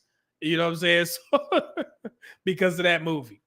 That and y'all gonna probably laugh at me, but the movie called Three Ninjas with the three white boys, young white kids, Three Ninjas. Y'all remember that movie? That was a classic movie to us. I Of course, the Teenage Mutant Ninja Turtles was amazing, the show and the movies. So yeah. It's also man, I'm about to go do an old school movie. Yeah, that's what we about to do. Yeah, see Prime VA, you know, Three Ninjas is a classic movie. I love that movie. Man. So I said, I knew you were going to say Indigo Flow. He said, I knew you were going to say Three Ninjas. Oh, man, I loved it. Ricky Colt and Tim Tim. That was the names. I got to go watch that again, man. Yeah, that's right, man. KT, karate, martial arts were popping back in the 90s. Yeah, man, that's what got us into it, especially when, Ninja Turtles came out. Yeah, we wanted to learn some skills, man. I think I still know my forms in Taekwondo. Probably got muddied with all this damn MMA training that you get in the in the military, combatives training and shit. But yeah, I used to love the tournaments, all that type of stuff. Goodness. What else? Blank Man was fun. Man, I just seen somebody post a clip on Instagram of Handyman from In Living Color, and Blank Man was based off of that. Of course, they couldn't make a feature film based off of Handyman, so they made Blank Man. That dude was funny. And see, man, y'all, oh my god, the Goonies. Come on, man. Y'all take me back to my childhood. Goonies was an amazing. That's probably in my top 10. I didn't put a damn 20 movies in my top 10. Goonies is a classic. Everybody wanted to go on that adventure and to find some damn treasure. Sir said Low Down Dirty Shame. Yeah, classic movie. You know what's funny? Somebody said, I don't know how true this is. I've seen it on TikTok. The guy that played Wayman, they said that he died before the movie actually came out. I don't know if that's true or not, but the guy, remember the guy Wayman? They said he died before the movie actually came out, man. I didn't know that. I don't know if it's true or not, but somebody said it. Dante Bryan Fathers, who just said Three Ninjas was that movie. I've been doing martial arts for 30 years in Power Rangers. Yep. NT and a show called WMAC Masters. I think I remember that too, was what influenced me. I think I remember watching the first like UFC, or we actually ordered on pay-per-view. It was like the first one where they didn't have any rules. Like it was like bare knuckle. And I remember, I think Tomac, the guy that played The Last Dragon, his dad, I think, was in that tournament, if I remember correctly, or one of them. He competed in that tournament. I think he lost too, but I think he competed in that tournament. But I remember watching when it was like the Gracies, they were in it and they were like wrecking shop because nobody knew. It was so funny to watch the Gracies fight because you would have all these dudes that had all these skills. They know how to throw a punch, do whatever. But when the Gracies got a hold of them, it was curtains. Y'all remember them old Gracie fights? Nobody knew how to defend against, like, submission and ground and pound and things like that. The Gracies was running through everybody, any type of style. Once they got a hold of you, it was curtains. It used to be so funny. It was so funny. Oh man, if y'all know anything about fighting, y'all know the Gracies. Yes, Royce Gracie. It used to be so funny because they would be so frustrated. Like, man, what we supposed to do? Why is this dude holding on to me? Next thing you know, you twist it up. Go back and watch some of those highlights, man. It's the most funniest shit. Because they would, and it made it even worse because guys would come into these matches with full gi on. And that's, as a MMA fighter, if somebody got something you can grab onto, oh, it's curtains for you, brother. It's curtains. Oh man. Slim says Gracie Rose was grappling, submitting all those roided out. It was so funny. Oh man, Jesus. Oh man, yeah, 90s WWF. Yep, the Ultimate Warrior. The Ultimate Warrior is my favorite wrestler, man. And you know what's funny? You mentioned that. I was actually, while I was doing my cardio in the gym today, my 30 minutes, I hadn't seen the movie Iron Claw yet, so I started watching it while I was doing my cardio. And as I'm watching it, Kid Chameleon, I heard people say that it's one of the saddest movies that they ever watched. But I was watching it and I'm like, well, where's the sad part? Because it seemed like a story to success for the first 30 minutes. Like, you know, the guys was training, they was the dad was a wrestler, and then, you know, one of the, you know, the sons became like the champion or something like that. That's as far as I got up to. But everybody was saying it's one of the saddest stories or movies. So I guess I got to keep watching it. But yeah, everybody kept saying that. I was like, oh, okay, I gotta check it out. Have anybody seen the Iron Claw movie yet? Don't tell me what happens, but yeah. See, Dante Bryan said my lineage in Brazilian Jiu-Jitsu goes back to Cesar Gracie. Oh man, you know what I'm talking about. JJ said Macho Man and Ric Flair. Woo! Macho Man was the greatest. I remember all those old wrestlers. Bret the Hitman Hart, you know, of course, Macho Man. Man, the $1 Million Man, him and Virgil, man, he used to be so cool. Him and Elizabeth. That's old school. Jonathan G said the Gracies were definitely dangerous. No one could defend on the ground, let alone against the Gracies. Yet, brother, it was so funny. It was so funny. Yeah, and I'd never heard of these guys, man, from downtown, the Von Erich family. And I'm watching the movie now, but y'all see, super tragic. Okay, HVAC, man, I'm gonna finish watching it today. We'll turn it on. Today we'll finish it up. So yeah, Rip Virgil, yeah, man, Virgil was cool. Undertaker, yep. There you go, Razor Ramon, Diamond Dallas Page, yeah, Gold Dust. So yeah, Dante Bryan $2 super chat said my favorite has always been The Rock. Yeah, and I stopped watching wrestling when The Rock became like famous and stuff. Yeah, I remember it was dudes in the military getting that same damn bull tattoo that The Rock had because they were so ingrained into the wrestling, you know, culture. Man, who was it? I think it was it Ricky the Dragon Steel?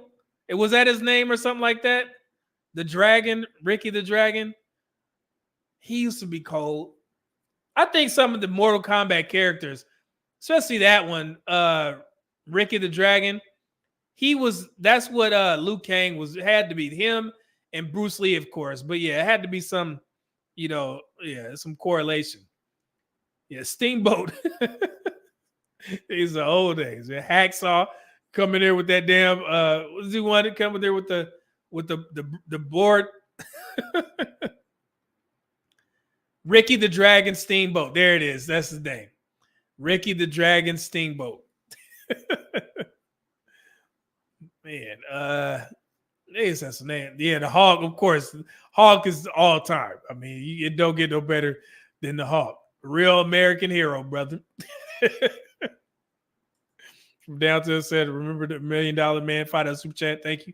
Offered the kid $100 to bounce the ball 10 times on the 9th bounty kick. Yeah, I seen that clip recently. Somebody posted it. He was like, man, you got to learn life or some shit like that. Oh, that was wild. Yep, man, Andre the Giant. I think I watched it maybe was on WrestleMania or something. It was a huge thing when Hulk Hogan actually body slammed Andre the Giant. Y'all remember that? That was a huge accomplishment. Everybody was like, man, Hulk Hogan is the strongest man alive because he body slammed Andre the Giant. And I remember, I think it may have been WrestleMania 6. And I may be wrong on the number, But when Hulk Hogan and the Ultimate Warrior fought against each other, and Ultimate Warrior actually beat Hulk Hogan, y'all remember that? Was it, somebody said it was WrestleMania 3? Oh, when he slammed Andre the Giant. Was it WrestleMania 6? If I remember that would be crazy. But yeah, I remember that. We watched that on pay-per-view because it was a huge thing. Like, Ultimate Warrior against, Hulk Hogan, because they were two singularly good guys. So yeah, that was a great match. See, JJ said, "Yep, Hulk Hogan is 7 feet tall in real life." Yeah, man, we thought he was the biggest dude, and then when he showed up, he showed up in Rocky 3. What was his name? Thunder Lips. Thunder Lips is in the house, baby. Hey, we thought Mr. T was the baddest dude ever. Hey, man. Hey, woman. Hey, woman. Won't you come in the real man? Adrian was looking at this swole mohawk black dude like, man, oh no, I may just have to go. My man, Mr. T. Man, hey, Rocky was taking some. Man, in real life, Rocky should be dead. In the movies, if y'all go back and watch some of them old fights in the Rocky movies, man, he's taking a beating. Goodness gracious. Oh, man. Clubber Lang, Rocky 3. Yep, man. Hey, there you go, Dante Bryant. That's going to forever be a classic. My prediction, he looked at the camera, pain. Get him. Yeah, Rocky 3 and 4 was my favorites too. Sir, who said that? Where'd it go? Somebody said Rocky 3 and 4 was my favorites. I must have missed it. Somebody said that. But those are my two favorites. Prime VA. Yeah, 3 and 4 was my favorites, man. That was because 3, that was in Rocky, finally had a little bit, he started getting some bread. And 4, he really had that money. He was living in the house with that damn robot and shit. Paulie, man, I would have to swing on Paulie. But when he fought Ivan Drago, man, that was the whole world watched Rocky 4. Because that was when, Russia, USSR, and all that stuff. Remember every video game, the bad guy used to be from like the Soviet Union. You know what I'm saying? And that's when they came out with Rocky 4 and Rocky went, he was training outside, and, the big Russian, he was training, inside, all high tech. Man, that was such a great movie, man. I think that movie brought America together. It did. From Downtown 296, $5 super chat said, Clubber Lang told Apollo Creed, "Don't turn your back on me, boy." Yeah, push him in the back. Don't turn your back on me, boy. Hey, my boy. The Rocky 4 was a Cold War. Man, it was such a great movie, man. Oh, my goodness. Oh, yeah. Yeah. Pride, yeah, that was. I think everybody cried in the movie theater, man. Dang, he went to work on Apollo, didn't he? He went to work on Apollo, bro. Goodness gracious. Man. And James Brown's son. Yeah. Dang, yes, he did go to work on him. Goodness gracious. You know what else? A movie, man. Why are we going so long about movies? Who cares? Shit. One of the most disturbing clips in one of those old movies was the scene in RoboCop when they killed the human version of RoboCop. Y'all remember that scene where they went to the old, industrial plant and they got the drop on, the RoboCop, whatever, before he became RoboCop. And they shot him up to hell to where they blew off arms and y'all remember that scene? It was one of the most craziest, most grotesque They went to work on him from downtown. Final Super Chat said, remember Rocky, Bell Pauly at the gym? Yeah, he tried to swing on him, didn't he? He said the only thing you bought me was a stinking X-Lax watch. Yeah, X-Lax. He didn't know what a Rolex was. At the time, we said X-Lax watch. X-Lax. Yo. Oh, man. Y'all remember? Okay, Dante Bryan remember in RoboCop. Yeah, man, they went to work on him. Like, man, I was like, God, dog, did y'all have to do him like that? Jesus. Indigo Flow said, that scene in RoboCop traumatized me. Same here, man. It's like, God, dog. Y'all see, they killed him in that warehouse. Yo, that was crazy. Okay, cool. Y'all remember that. Jerome True said that scene was originally meant to be worse than RoboCop. The original cut was X-rated. Jesus, I didn't see that.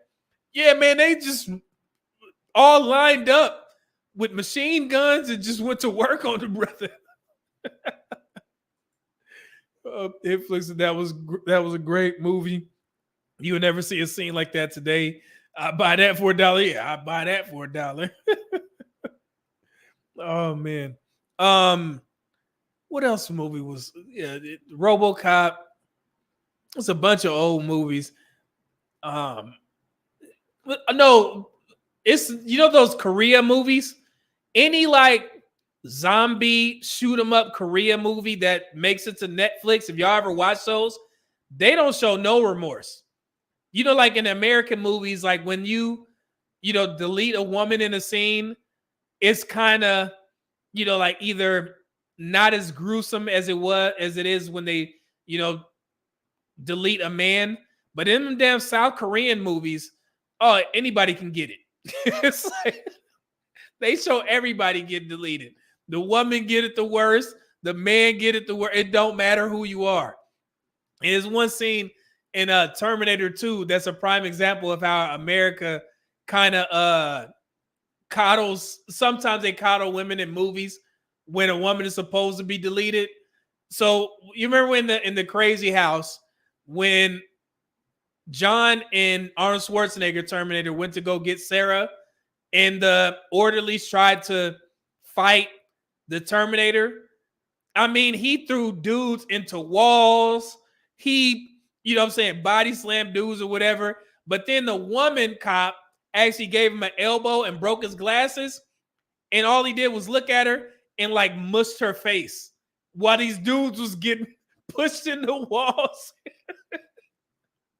It was so crazy. I'm like, man, she did the most damage and she just get a mush to the face, and that was about it. And they also did it in Predator 2, when they was on I think it was on the subway when the Predator went to work on everybody in there. And it just killed one of the other cop, who's a great actor, by the way. He just passed. Bill Pullman. Yeah, he passed. And the woman, I guess his heat sensors found out that she was pregnant and he spared her. Y'all remember that part? Yeah. Oh, man. Yeah, probably. Yeah, he just mushed her. Like, it's. That was funny. And she was being felt to me. That dude licked her cheek. I was like, yeah, he's supposed to get it. Like, you don't lick a woman's cheek like that, brother. Rocky. She flew back like 50 yards and slid on the ground. Yeah, but realistically, what did that do to her? In real life, she could have got up and did something, Yeah, y'all remember it. But shouldn't be face push the woman. Why are we talking about this, man? Terminator 2 was a classic. Mom took me to see that. Yeah, we did too, man. I remember that. Shit. Predator, amazing movie.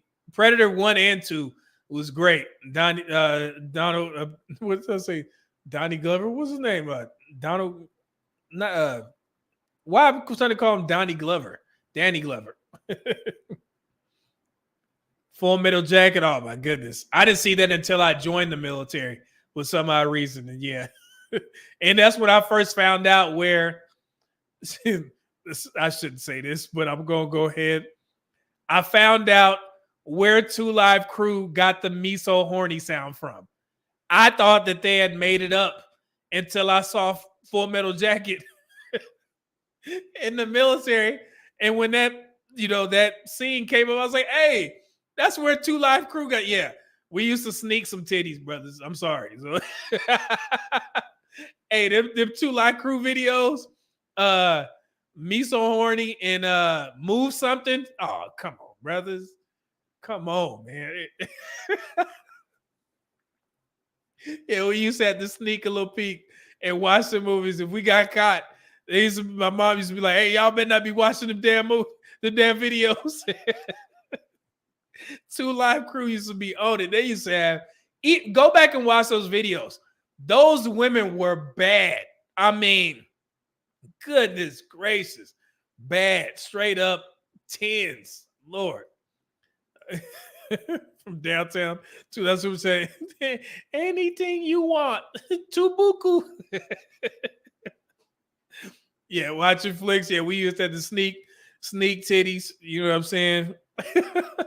That I think I told y'all about of course, the Revenge of the Nerds used to be able to sneak some titties on there. Man, Police Academy movies. That's another cool white dude.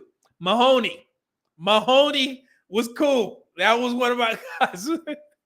Mahoney. We used to have to sneak titties from that. Then what else? Another movie that used to show sneaky titties. It's a movie called Hamburger. Go back and watch that movie. Yeah, Hamburger used to be our go-to. What else? It was a couple other movies. Oh, man. My family used to have old movies. Pam Grier. Come on, brothers. Spilling Out. Pam Grier had to have it in her contract that they had to spill out at least 2 or 3 times every movie. Just spilling out. Just hanging everything out. And we used to wait for it. Pam Grier just everything out. Spill it out on our young asses. Porky's, yeah, that was a good one. You can sneak some peeks in there. Hamburger, the movie, yeah, Buster Burger University, yeah, man. We used to always want a hamburger after watching that damn movie. Goodness gracious. Yeah, spilling out. Coffee Fox. Oh my goodness. Zozo, man, they spill it out, brother. Pam Grier's a go to Black Ice. Yeah, man. Sheba Baby, my goodness. Even on that, yeah, she was super bad. Goodness gracious. Pam Grier stayed bad for a long ass time. She was bad in what was that? She was in Fresh Prince, and she was on the Wayans Brothers. She also did an appearance on Martin on the Players Ball. She was still bad there. Jerome tried to get up on it. You know what I'm saying? Weird Science. Hey, Weird Science. I mentioned that. Classic. Hey, hands down classic. Chet. That's Bill Pullman. He was Chet turned into the piece of doodle or whatever. But was that Kelly LeBrock? Woo! Talking about a fine ass white. Lord have mercy. I remember when she came out in that damn half shirt. Y'all remember that? Come on. I'm gonna get in trouble. See, y'all about to get me in trouble, brother. Showgirls, yeah. We have to sneak a little bit from damn Jesse from Saved by the Bell. Jesse showing everything. The pool scene. Oh yeah, hanging out. So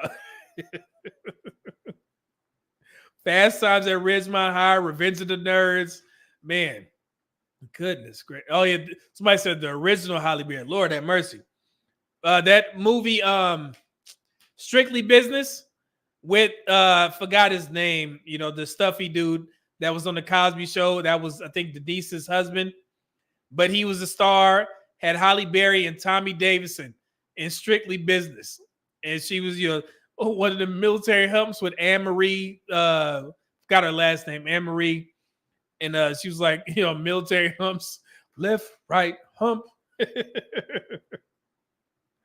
So y'all know Weird Science. Yes. Oh my goodness. Come on, man.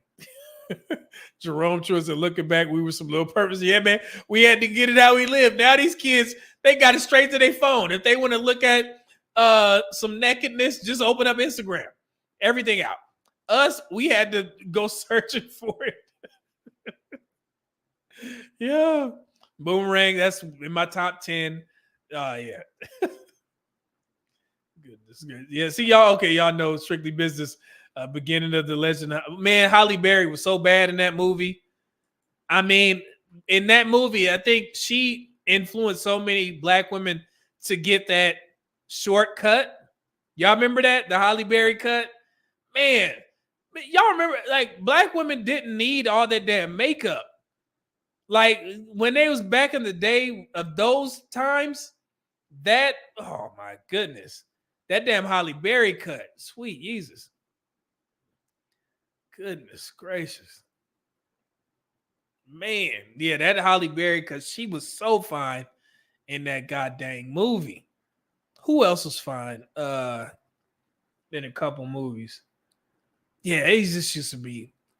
Somebody said, yeah, black women back then were, I mean, my God, beautiful women. Lord have mercy. Nia Long used to be bad. I was just about to mention that in Love Jones. Even, and y'all gonna get pissed off, Jada Pinkett was so fine to me in Jason's Lyric. She was bad to me. I don't care what nobody say. When I first seen Jada Pinkett and she was giving old boy that look, I was like, man.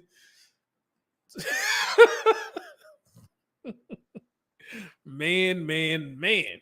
Oh, yeah, Stacey Dash and Mo Money. Oh, and Mo Money. That was one of the most beautiful women I had ever seen in my life. Stacey Dash and Mo Money. I was like, God, dog. Ooh, wee. Okay, cool. Somebody, Dante feeling me? Hey, said Jada was, oh my goodness. Oh yeah, and she was bad in Low Down Dirty Shame too. Oh man, God of Destruction. Yeah, she was bad. So I said, sir said, bleep Jada, bleep her. Hey, I get it now, but back then, shit. Hey, she could have took all my lunch money, brothers. So, oh man, let's see. Stacey Dash was the it girl in the 90s, hands down. She was so bad. I mean, Terrell. Lord, yeah, she still look good. I ain't gonna hold you. She still look good. You ain't never lied. That's what Mona be putting. You ain't never lied. Let's see. Oh yeah, AJ Johnson house party. Oh, she was so bad. I always thought Gina was cute, but I always thought AJ Johnson was that yeah, is that her? She was bad to me, and she was in Jamie Foxx, one of the Jamie Foxx shows. She's getting married. She was bad still. Goodness gracious. Oh yeah, Sally Richardson. I remember on TikTok they were doing some it was like hey, who had the best entrance in a movie? Sally Richardson in Low Down Dirty Shame. She had one of the best entrances of a character in any movie. And I actually took that sound, that music that was playing when she, when he was looking for her and she was going to pick up something from this high-end boutique and she got out of that damn car and they just kept the camera on her in slow motion and the music was effing perfect. She was one of the most baddest women in the world. And what's called Charles Dutton, The Rock, he actually folded in Low Down Dirty Shame. She was able to get the drop on him by using her femininity. He was supposed to shoot her immediately, but then she started undressing just to get to her bra strap where her gun was. And she was sitting up there and he was sitting there licking his lips like, man, you show is tempting. And she got the drop on him and was able to kill him. So she was like, stupid MF, you could have got some pussy. Go back and watch that. And he was ready to go. He had to think about it like, man, do I really want to kill this fine ass woman? Yes. Oh, yeah, she was bad too. Oh, my goodness. Yeah, I told y'all, I'm, one of my crushes till this day is Denise Richards. That woman is gorgeous to me. I mean, whew. Denise Richards is it. So let's see here. Yeah, Leela Roshan. Yeah, Denise Richards, man. Hey, done for me. So White Sheep Devil. Yeah, the Undercover Brother. Yeah, y'all, whatever else. Yeah, and I actually dated a white woman. Dr. Umar, don't come for me. I actually dated a white woman that looked just like Denise Richards when I was in the DMV. I mean, oh. Goodness. Okay. Man, we did win almost 4 hours talking about old movies. Why y'all sit there and let me do this, man? Man, goodness gracious. What else? Oh, man. Oh, yeah. Yep. Rocky, you ain't lying. Jasmine Guy and Harlem Nights. Nobody mentioned Harlem Nights. That's a classic, too. Jasmine Guy was bad in that movie. Too bad he had the offer because she was trying to get him. But she was, oh, my goodness. So bad in that movie. That's Old Sunshine, Leela Roshan. Everybody was, hey, we was going. Everybody would have turned in their whole family for Sunshine. We didn't, hey, Richie did right. He did what he's supposed to do. Richie did what he's supposed to do. Called his wife and said, hey, I ain't never coming home. Take care. Peace out. I got this woman named Sunshine right here. We about to get ours. We about to get it on. So this is my new wife now. I'm leaving. He's like, he's done with his family. He got a piece of that bubbling brown sugar. He's like, hey, this is all I need right here, brother. So hey, it's good. I'm good here. Richie, a wild boy. Oh man. Oh, there's so many old movies. Goodness. Oh yeah. Wait. Karen from Blade. Is that her name? That brown skinned woman from I don't know if you're talking about the Blade, Wesley Snipes movie. The first one, that brown skinned woman, she was bad in that, and she was also bad in one of my favorite movies, Dead Presidents. She was the sister of Lorenz Tate's girlfriend or wife or whatever. Y'all remember that? She was in that too. She still was so bad to me. God, dog. And I told you my another movie, Deep Cover. That's where I got the music from. The Tej Hanley for my Tej Hanley in Deep Cover. That woman, I don't know her name, but the one that was selling the African mask in Deep Cover, she's always been bad to me. Like she's top tier. She was in Ricochet, the movie with Denzel. Yeah, she's always been bad. Lord have mercy. Sweet Jesus. I forgot. I don't even know her name. Because she was so bad. And then there was another woman. Then damn brown skinned women. They shape the way I look at women. Remember in Fresh Prince when Carlton lost his virginity to that older black woman? She was bad. I don't know her name. All I know is when I seen her, I was like, God, dog, that woman is gorgeous. Y'all remember that? Carlton lost his virginity to the old woman? With an older woman? She was so bad. Lord have mercy. Okay. Adrian Hicks, 199 Super Chat said, Thandie Newton, Mission Impossible. Yeah, man. Oh, Lord. Whew. You ain't lying. Thank you, brother. Is that her name? Victoria Dillard? That's her name? Okay, cool. Let me see, let's see which one that is. Victoria Dillard. Didn't she pass? She just passed recently, I think so. Yeah, that's no, she didn't pass. That's not her. She's 54 years old. It's another one that passed. But what was that? Okay, Victoria Dillard from Deep Cover. Yeah, that's her. I'm looking at her picture right now. Oh, she's still fine. Look at that nose and the smile.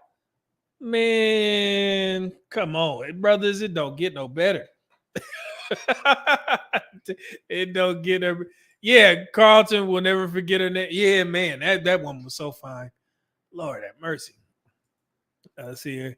Combat Infantry Vet E6 type. What's going on, brother? 499 Super Chat. Thank you. Say Ananda Lewis from BT is still fine. Yeah, she used to be bad too.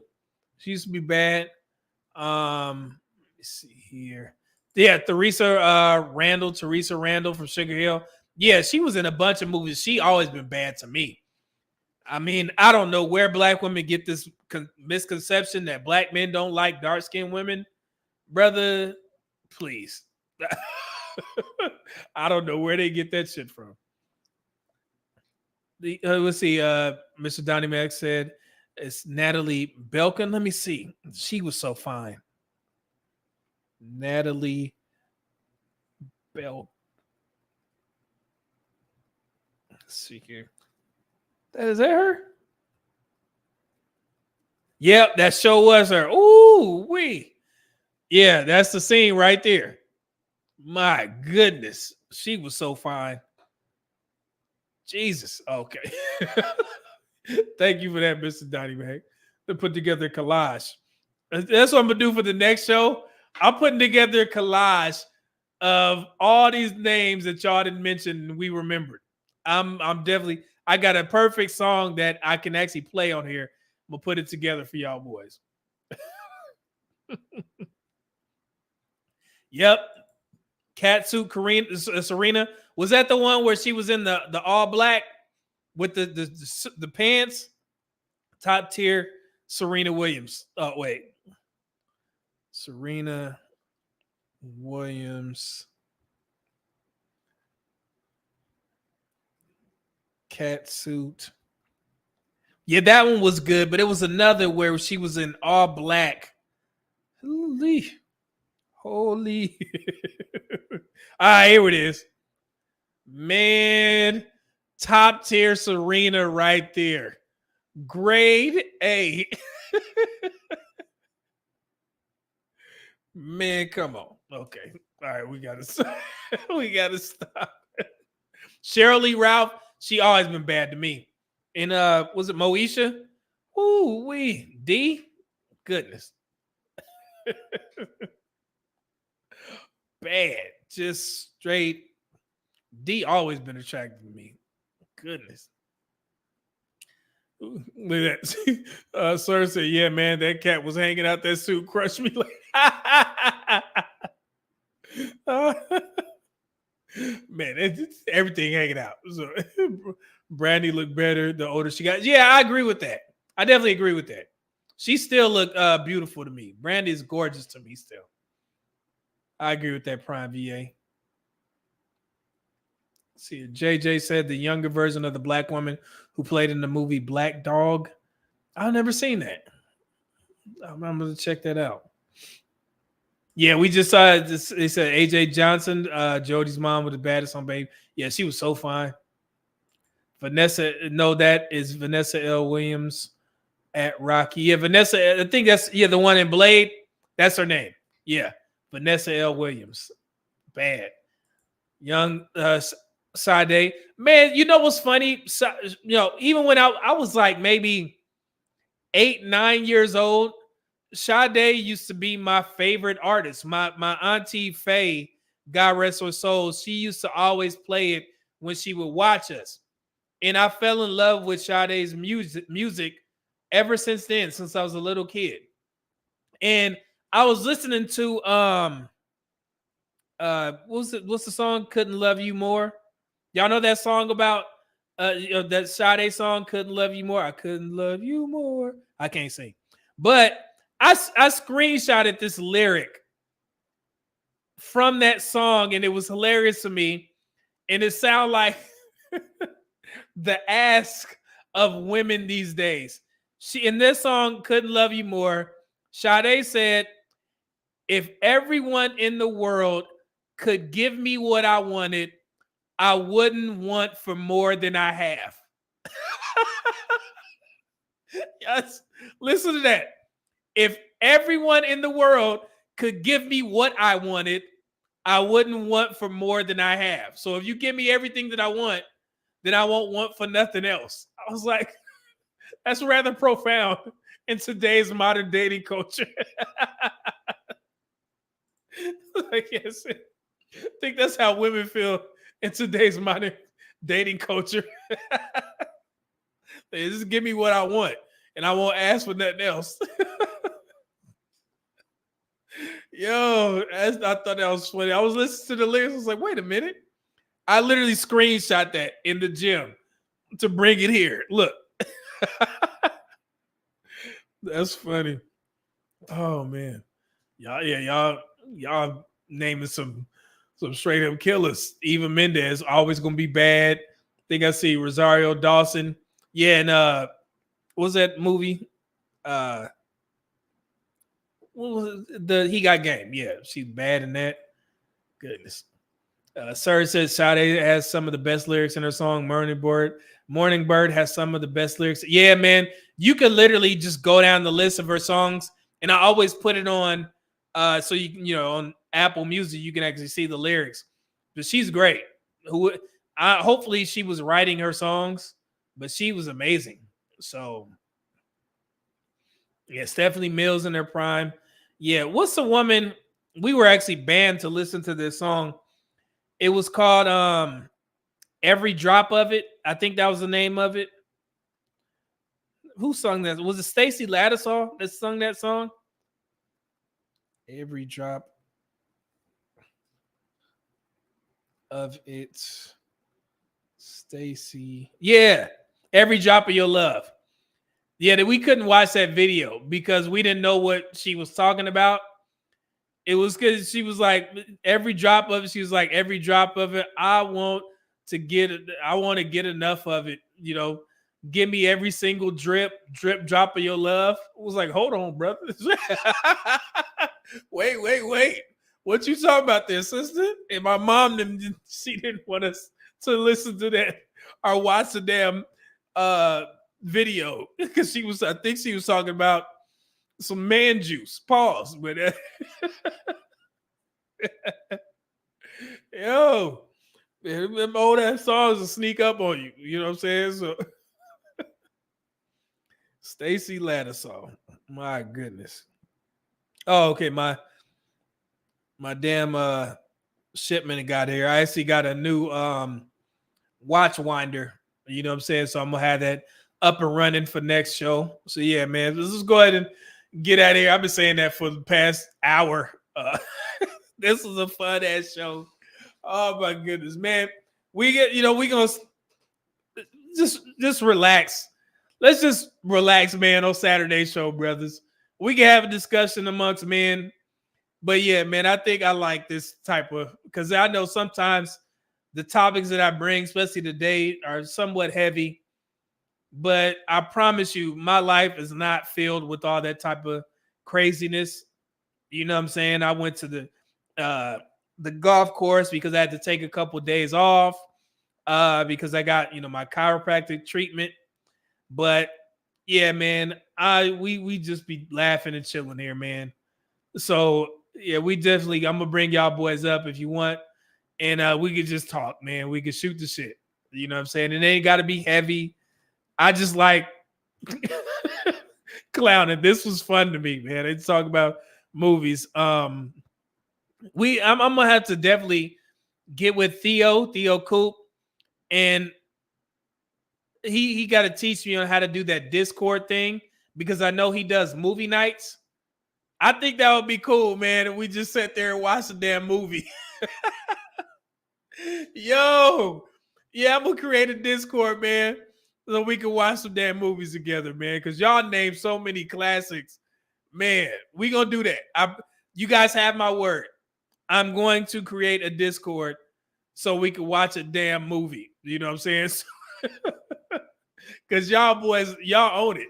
Y'all like movies just like I do. So I see that now. So, man, I appreciate y'all sticking here, man. This is a great show. I enjoyed it. I know we started off heavy, but we ended it right. I promise you, this is one of my favorite shows. I had so much fun. Thank y'all, man. You know, appreciate it. Blessings to everybody in the chat. Blessings to everybody who donated. The week just started, man. Y'all be safe out there, you know, and try and separate yourself from some of this monotonous talk about relationships and just relax, bro. Black men, we deserve it.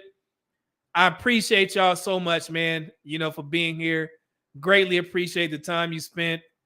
And I think we're going to be all right, man. We see the world for what it is, and we just got to keep progressing.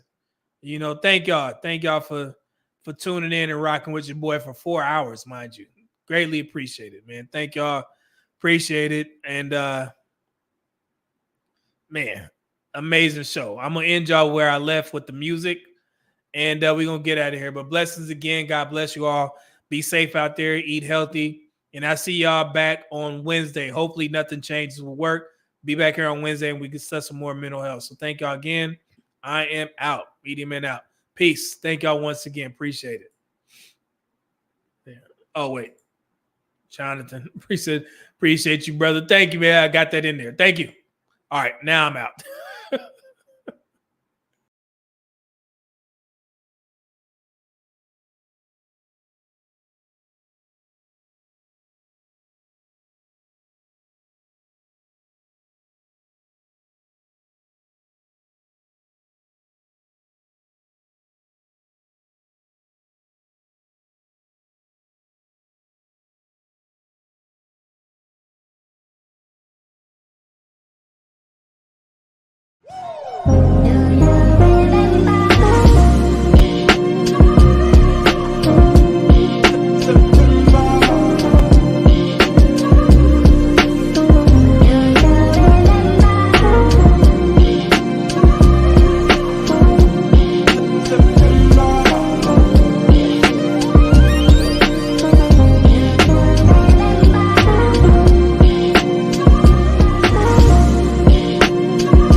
It's not my fault. I look good when I do what I do.